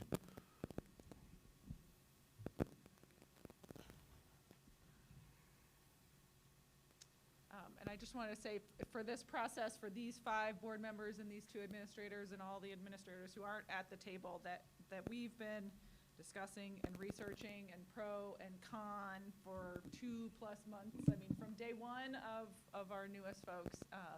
And what I appreciate specifically is that I think if any one of the 5 of us were to come today and say, this is my ideal option, it would have different components. None of them would be the same. And we have been able to partner and what if and how about that and why this, and really talk to each other respectfully about the options and what they bring. And so that we can come together now with one option that does the best with the situation that we are in. I also want to point out too, we had talked about a 1.25%, so people could be wondering, how did you go from a 1.25 to a 1? Well, it's the reductions that we just discussed, the difficult reductions get the district to 1. Well, and with both of these options, we're looking at our school district, not as it looks today, but as it looks with the reductions that we just talked about. Like, we're not talking about bringing those back in order to make up for that in this, correct? That's correct. The only way that they could come back is if, you know, there were more people in the district that had earnings that were higher, that brought in a greater yield to be able to bring something back, but that would be in the future. Again, I feel like with an earned income tax, that is your new benchmark. You cannot overspend an earned income tax. It's the public instilling the confidence that you're going to stay within those means ongoing. I'd like to comment too, being a member of the senior community. When I was on the board before, I heard constantly when the levy was placed on the ballot, it's not that we are against education, we are not against children, but we are on fixed incomes.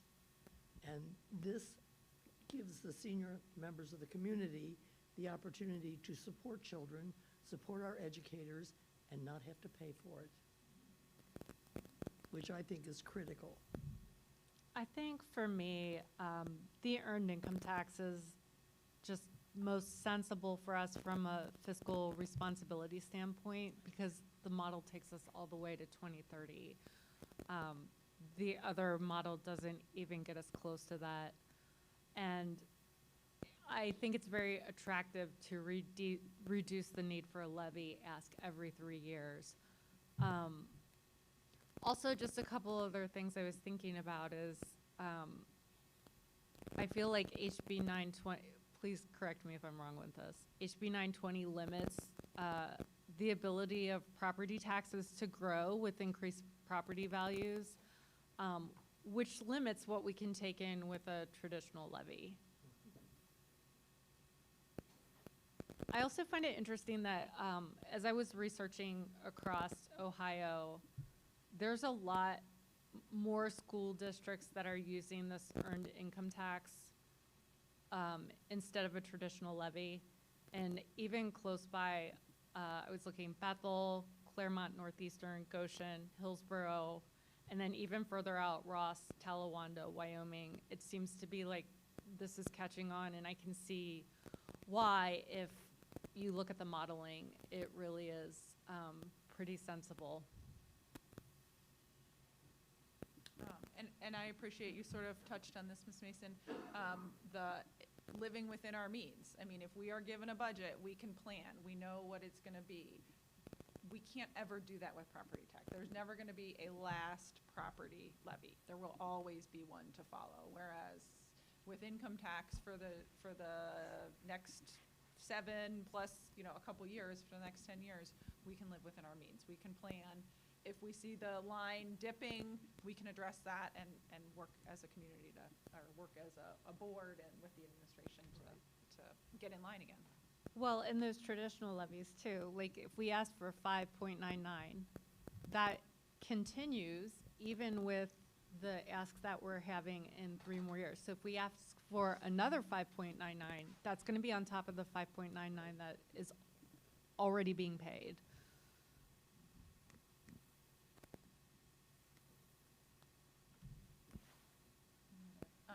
And Mr. Espy said it briefly, but we've been talking, kind of kicking around this earned income since last fall at 1 1/4. And this is 1 that we're bringing. So working with the administration, we've brought it back down. That's what a lot of the other districts around here have, 1, just capping it. I think it's easier for people to also do the math on 1 versus 1 1/4, because then you're doing decimal places and stuff. But we have taken it down from what we have been talking about for 6 months or more at 1 1/4. Yeah, I think when we were looking at 1 1/4, it cleared that red out in 2030, and what we determined is, that low threshold that the district should be able to, see it as a baseline for its spending, and as we head towards 2030, find other efficiencies or find other ways of revenue, or hopefully, people in the community start making more money. That we hope that for everybody. I hope that for myself, and then that clears out. So we did bring it down from the 1.25 to the 1 because, we do want to bring as little as possible to the community. But also the stability that this brings is, as Ms. Mason said, sort of the future of school funding at this point. I know there's ongoing discussions at the State House on property tax, to try to lower property tax or fix the formula. And hopefully that happens to help people give relief in that direction. But then, those conversations doesn't impact this. So it does give us a stability there.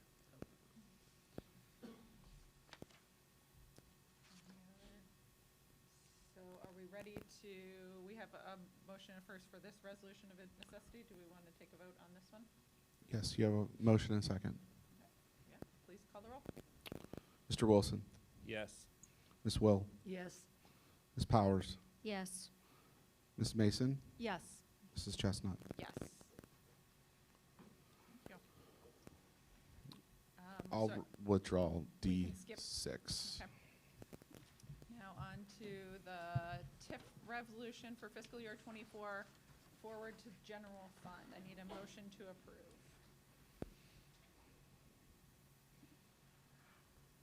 So moved. Second.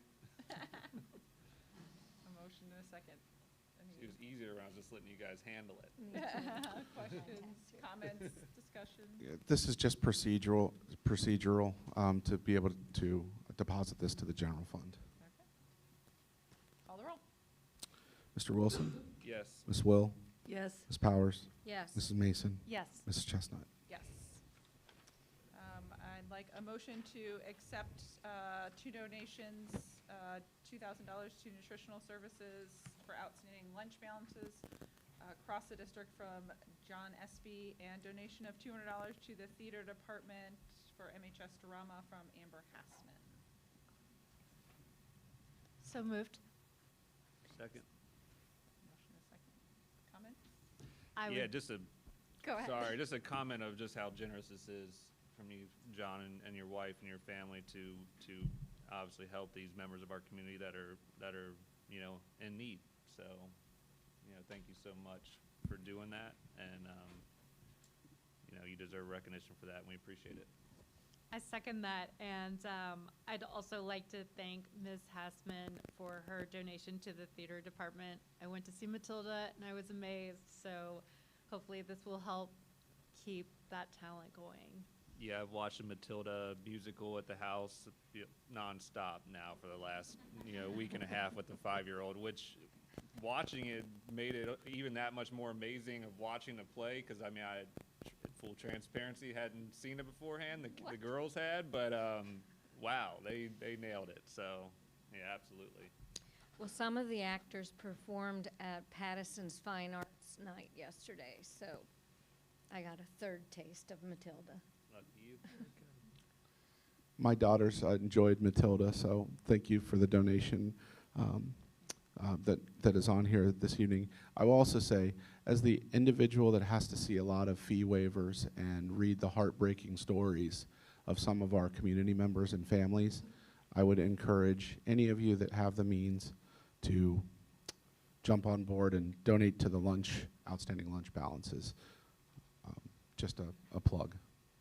Yeah, and just real quick on that, I know it's a little bit off topic of this, but in our meeting, when we discussed this in our committee meeting, you know, one thing that, because I did explore this a little bit more in the group of just kind of how we're handling fees and kind of what that impacts. And, you know, I was told from Superintendent Spicer that, you know, Dr. Arnold, the high school's done a lot of work to ensure that, you know, I guess you'd call it punishments for not paying your fees have greatly been reduced over the years, and really trying to make sure that, you know, that the school district as a whole is trying their best not to punish people for not paying fees, but trying to encourage them to pay. But then it's fantastic that we have community members that step up to help out, and I was very encouraged and happy to hear that we're doing that. So, thank you. Call the roll. Mr. Wilson?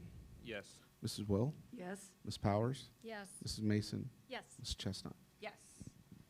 I need a motion to approve disposal or auction of an aerial lift, 30-foot scissor lift, and a chariot floor scrubber. So moved. Second. Any questions? Okay, call the roll. Mr. Wilson? Yes. Mrs. Will? Yes. Ms. Powers? Yes. Mrs. Mason? Yes. Mrs. Chestnut? Yes. Mr. Spicer. Thank you, President Chestnut, members of the board. We do have a middle school update. We have some great pictures. Mr. Jeff Johnson.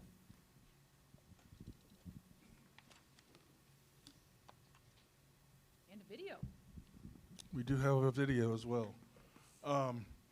Just kind of a aerial view. This was, I think, March 3rd, where these drone shots were taken.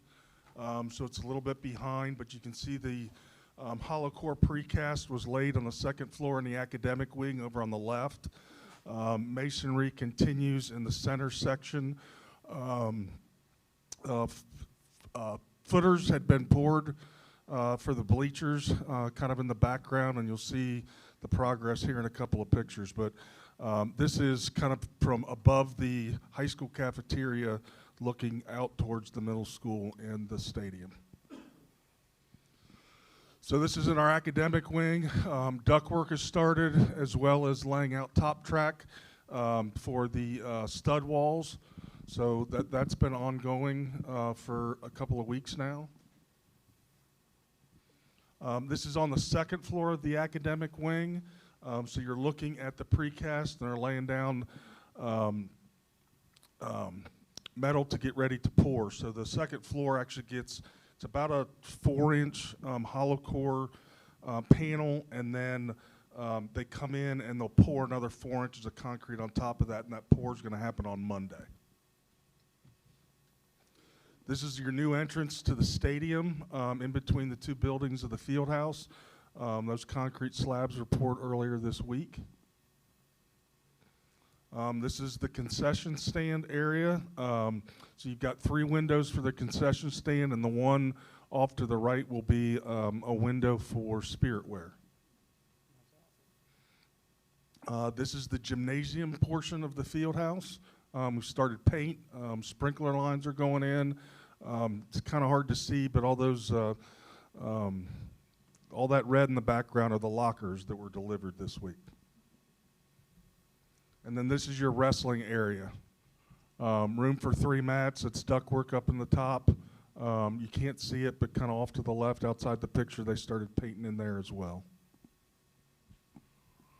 That's the steel for our new bleachers. If you look in the middle, kind of where the steel juts out and drops down, you get an idea how big the press box is going to be. That's the steel that the press box will sit on. Seats for about 3,000 people. The steel's done. They started putting decking on today. And then here's a video, and again, this is a couple weeks old, but starting from over the junior high and kind of working your way south and west. Off to the right, that's our athletic area, our gymnasiums. In the middle, you can kind of see how the academy walls and the walls of the office have gone up. They've since kind of moved over to the upper northwest corner of that, working on the kitchen. And then your academic wing, again, you can see the precast, those columns lining up. The four tall ones will show you kind of where the roof line will start once we get the third floor going.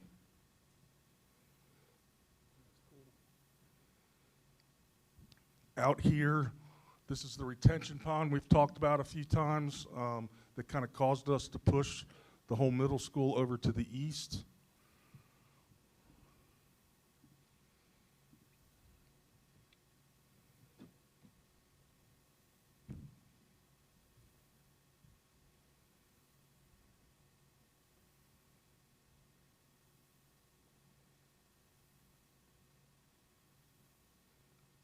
So there's a lot of activity going on. I mean, we certainly had plenty of days this winter where you might have been at risk of losing a shoe in the mud. But all in all, actually, the winter was very, very good to us. Not a lot of real cold days, not a lot of rain, so things have gone well. The concession stand and restroom building, the smaller of the two of the field house, is scheduled to be open by May 1. So we're pushing towards that. And the balance of the field house, we're looking at being about a June 1 opening date. And things are looking good for the middle school as well. So we've got some alternates we're going to ask you to approve later on tonight, but budget, schedule, everything's going great on both projects. Looking at this picture, is the drive, the buses are going to come straight off of the lot that's there now, the teacher park, currently the teacher parking lot? Not next year. Okay. Next year's going to be the same. Yep. But yeah, what you see up there in the upper left corner, that will be the bus lot where buses will come in. We're still working on tweaking a few things. There might be a few buses we need to get in and drop off a little bit early. But for the most part, the buses will park there, and then kids will obviously depart and go to the middle school or the high school. And the official entrance to the school is south face, is whatever that direction. Yes, Towards the high school. Yes, the main entrance to the middle school is on the south side of the building, right in the middle. I just had a question about those new bleachers. We're increasing our seating significantly, right? Probably by about around 2,000. So when it's done, we'll be able to seat. We'll have seating for a little over 5,000. And restrooms. And restrooms. And there, we loved our tour this Indoor week. flushable toilets. I did love taking the tour this week. It was very helpful and exciting, but I was really impressed by all the women toilets. Yep. There are lots. I don't know exact numbers, but I think it's a little more than double what's in the men's restroom. Are we reinforcing the area where the flock stomps her feet? Believe it or not, yes, we are. Okay, that's good to It hear. doesn't mean they're bulletproof. So as I look Oh, to is my that high school right? administrators over I here, they're wasn't not there, I just bulletproof. heard about it. But yes, we actually do have some additional support underneath where the flock is scheduled to be. That's awesome. We should put like flock support or something underneath there on those supports. You know. Any other questions? Thanks, Jeff. All right, thank you. Thank you, Mr. Johnson. Item number 2, policy, just the first reading. We'll come back next month for a final approval of policy BCGA, Attorney and Legal Services. So that's just a first reading, no action. Item 3, regulation for approval, asking for your approval of IGBEA-R. Can I get a motion to approve IGBEAR, Reading Skills Assessment and Intervention? I feel like it's an eye test. I'm going to read all the letters. So moved. Second. Thank you. Questions, comments? Yeah, all the changes, if you click on the link, all the changes are in there. Department of Education and Workforce were some of those changes, a couple other things, but yeah.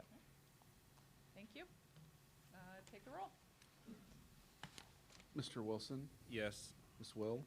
Yes. Ms. Powers? Yes. Mrs. Mason? Yes. Mrs. Chestnut? Yes.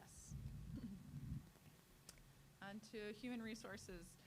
This is consent, so we'll be voting on all 4 of these items together. So can I get a motion to approve Human Resources business items 1 through 4? So moved. Second? Any questions, comments? Yep, Supervisor? just a comment, Julia Dunnigan, teacher with us for 27 years. So, Well-earned retirement. yes. Yes. Okay, can I get a roll call, please? Mr. Wilson? Yes. Ms. Will? Yes. Ms. Powers? Yes. Mrs. Mason? Yes. Mrs. Chestnut? Yes. Moving through to curriculum pay. Can I get a motion to approve curriculum pay as listed for these 3 staff? So moved. Second. Any comments? Call the roll. Mr. Wilson? Yes. Ms. Will? Yes. Ms. Powers? Yes. Mrs. Mason? Yes. Mrs. Chestnut? Yes. Business operations. Can I get a motion to approve the HVA preventative maintenance contract? So moved. Second? Questions? Okay. No, Jeff went over these with us, right, this He week in did. the committee, and who did you land on? Is DeBraw Kemple. Okay, yeah, no, that's good. They're our current provider. We got 2 other quotes. Basically, what we're buying is 2,080 hours of a journeyman service technician who's been in the district for 20 years. If we don't use that 2,080 hours, whether it's through John, in case, I mean, if he goes on vacation, he's sick, sometimes we get additional people to come in, or somebody who, you know, is a expert on chillers or something like that, and we can use some of those hours, or if we don't use it, we get a credit back from them. Yeah. And then also included in that is preventative maintenance on our refrigeration, which is paid for out of the food service account. And they also had like the specific expertise for our system. John probably knows this district as well or better than any other of our maintenance. And that's not to take away from our other maintenance guys. We've got great maintenance guys, and they've got different skill sets, you know, plumber, electrician, different guy. But John, with our HVAC system, is, I can't say good enough about what John does for us. And he's very knowledgeable, does things. Part of the reason it feels more comfortable in here than it did at 6 o'clock is because a lot of people left. But part of it is because I was on the phone with John saying, I can only get 1 compressor on, what's going on with the other one, you know, at 6 o'clock at night. So he's a great asset to us, and looking forward to another little over 2 years having him here. And then we'll go through the same process, make sure we're getting good quotes and keeping their pencil sharp so that we're getting what we pay for. Absolutely. I'm Okay. good. Call the roll. Mr. Wilson? Yes. Ms. Will? Yes. Ms. Powers? Yes. Mrs. Mason? Yes. Mrs. Chestnut? Yes. We have some change orders for the middle school. Can I get a motion to approve the change orders as listed below? So moved. Second? Mr. Johnson, can you tell us a little bit about these? Yeah, I just want to clarify a little bit with these. Yes, they are officially change orders that we need your approval for. We'll get them into the Oak software with OFCC. But this is a not additional scope of work that had not been planned because of the fact that a lot of these items are, they're required, but they're not co-funded by OFCC. So when we bid the project, we had to break them out in what's called alternates. So a contractor will give you their base bid on the bulk of the work, but then there's certain scopes of work that are isolated that we get a second price on. And we had to do that because we needed to track what that separate price was so that we knew how much was an LFI versus how much was co-funded. So that's why there's a fair amount of alternates. So this work has been planned from day one. We've worked with the budget with Mr. Espy. We knew this was coming.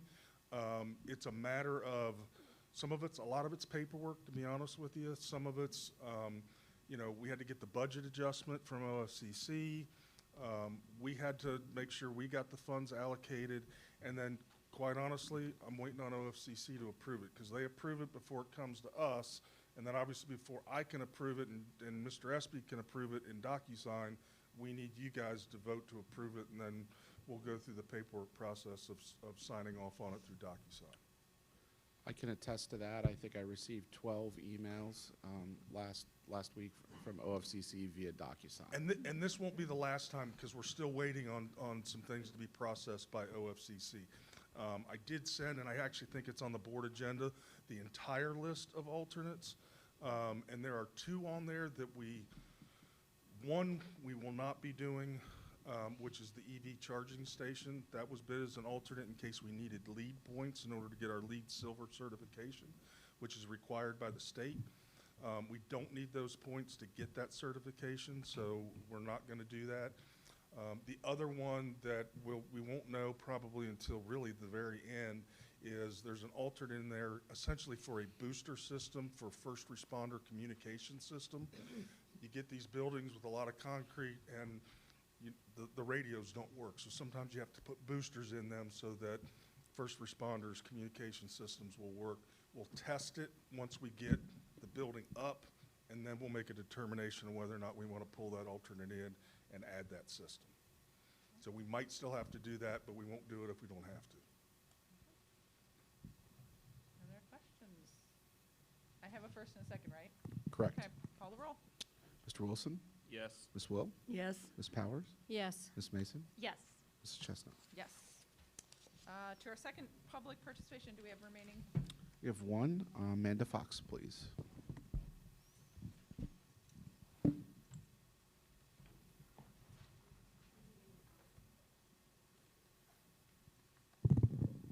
Yep. I turned it on, yeah, okay. Amanda Fox. Just following up on the discussions that we had tonight. Number one, regarding the busing, I had called and I talked to John a little bit. This is like for the board a little bit.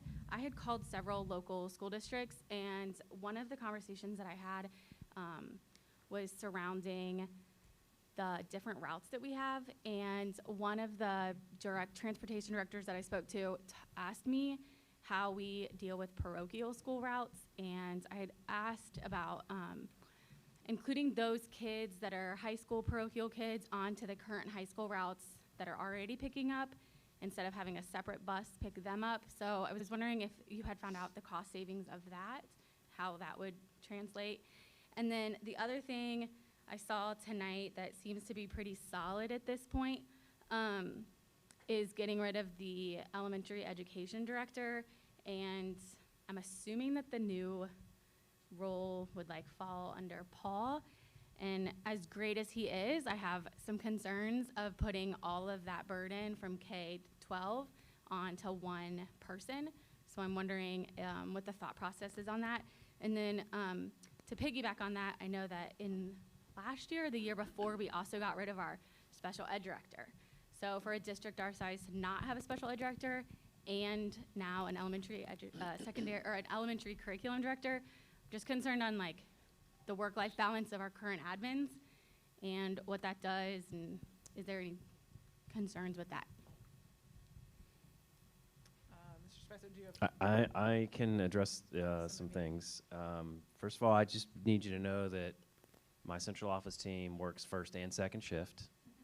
Some of them work third because they do stay up too late. They don't have a work-life balance. Paul is going to absorb that role as the chief academic officer, and we will have to just divvy up some things across the central office and make it work as best we can. I think, using Paul's words, the level of service that people are used to getting from him or from the curriculum department is not going to be the same. And I think that's just a stark reality. So, yeah. Yeah. Yes. Yeah, turn that timer off. Yeah, it's about to screech. Yeah, Thank you. I'm concerned. I mean, Paul will shake it off, but we talk regularly, obviously. I mean, we're connected, and one of the greatest things that has ever happened to me, and I think Paul would agree here, is that at one point at the South Building, we shared an office, and it was a great opportunity for us to we just talked. He would be doing his work and be like, hey, what do you think? And so we still have that open door policy, and the level of service will not be the same, yeah, so there you go. Yeah, it is. It's very important. Thank you. Any more green sheets? No, that is it. Okay. Thank you. Moving on, the board. Who has some discussion items among the board members? I would just say on the topic of the elementary curriculum director role and just the roles that we had to consider through this process. I mean,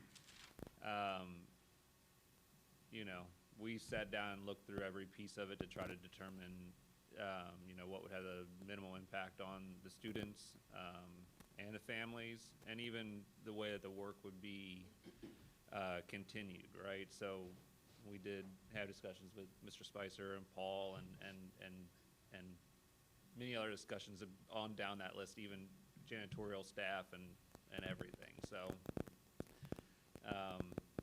definitely hard decisions to make, but as we've all said up here, it's important to make these decisions at this period, at this point in time, to try to, find our way forward into a levy that will pass and a district that the community feels like is being fiscally responsible, which hopefully through this process of the various levies and the numbers that we put up and the way that Mr. SB handled the busing conversation, and we'll have that conversation ongoing. You can see the transparency and the work that goes into these decisions. And that's how we work through the committees and things like that. So not much of a discussion, I guess, is more of a statement, just since we've had a board meeting here where we had to go through various different things.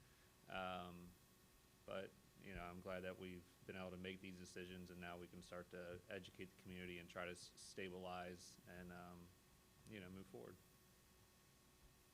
I will add, it's been a very difficult time. Having taught here 40 years, I know a lot of the people involved and the programs involved, and it's been very difficult to even consider some things that personally I think that they are invaluable. But it is a fact of where we are, so we did our best. It was made easier because we have a very positive and respectful board, and that was really key, I think, for us being able to work to an agreeable solution.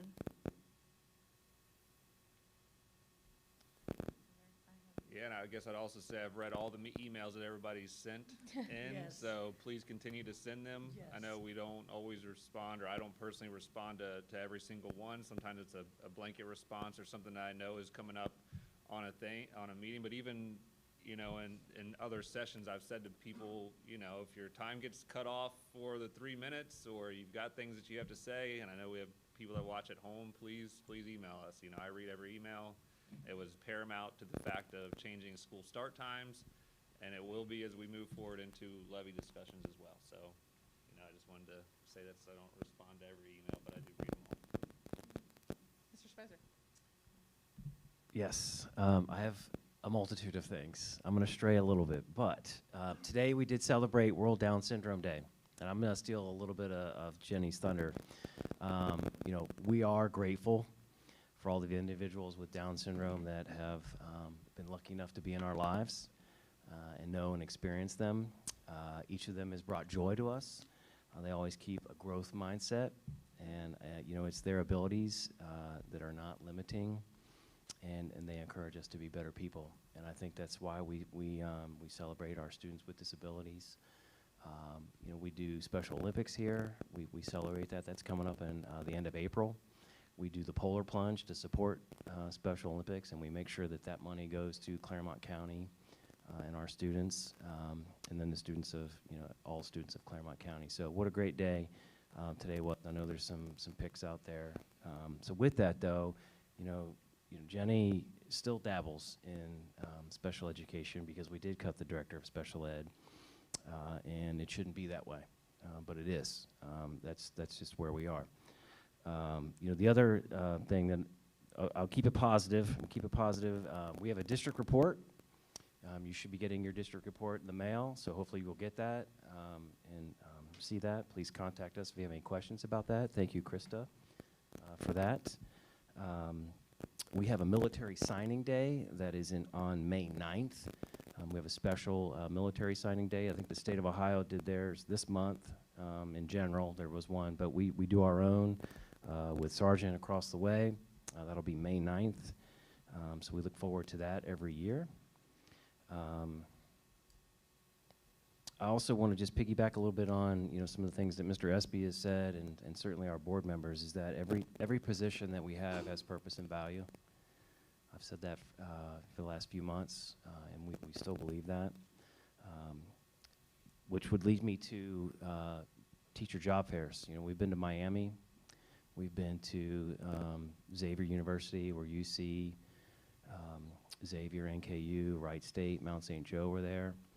And it's depressing, the number of candidates, teaching candidates, especially the number of candidates in math and science are very limited. And so I would just ask that we pay teachers, starting teachers at step 0, $45,000. There is no incentive for bright young people to get into education. And so, even my own kids, I couldn't convince them to do that. Than their math and science type students. And we need to, as a society, really come back and look at the value that our educators bring to us. And I go back to our portrait of a staff member that Paul's going to help us roll out. And a staff member is anybody that works in this district, not just a teacher. And so I would just hope that we could rally behind our staff and what they do for our kids. You send your kids here, we send our kids to school, and they spend more time here than they do with us at home. So I think it's time to rally around them. And then finally, I have a prepared statement that I wanted to read about social media. And social media is a poison that is infecting the way we think and the things that we do. And I wanted to take a moment to address the comments that we are seeing on social media. There are an increasing number of exchanges between our community members that are not appropriate. I want to be clear that I do not have a concern with people expressing criticism of the Milford schools. We want to hear opinions, especially when they differ from ours. However, what is more troubling is the tone in the comments from one community member to another. This is not just about one group, one person. We have seen several incidents in which people are engaging in a manner that we do not believe is consistent with being a school district and serving children. However, we are a public entity, and as such, we are required to keep all comments in the public domain that do not violate the First Amendment right to free speech. This means that not only comments that are considered obscene or threatening will be removed. We have updated our social media guidelines to reflect this reality.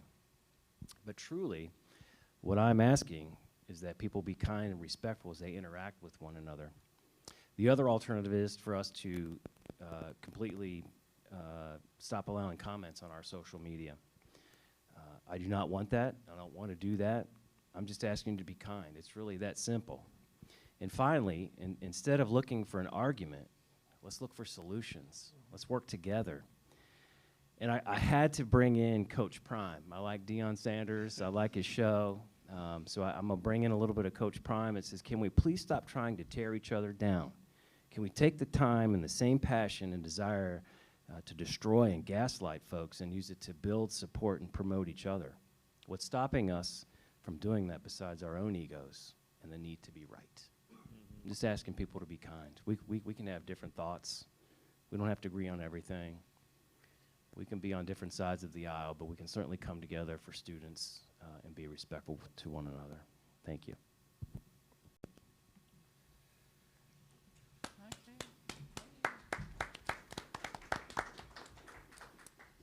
clap in full-blown agreement of that, John, and thank you. And I agree also. Be kind. We can disagree, but we need to remember that we need to come together for the good of all the kids. Thank you.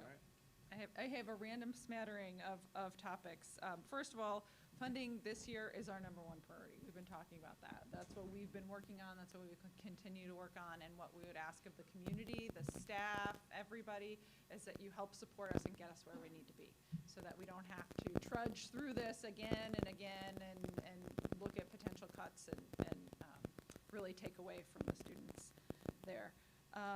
It wouldn't be a good news report without a quick thank you to Mr. Miranda for his donation to the field house facility. So we'll celebrate that some more next month with some more information, and I'm assuming he'll be here as well. Yes. But that was Yeah. very generous. For those who don't know, he made a significant donation to the field house to help the longevity.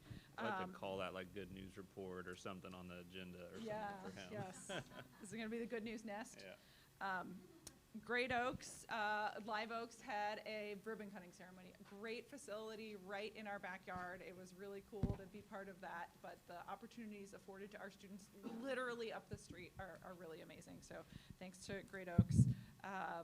The district report that you held up, Mr. Spicer, I have had a couple people, I was actually working as a poll worker this week, say, oh, I saw that, I got that in the mail.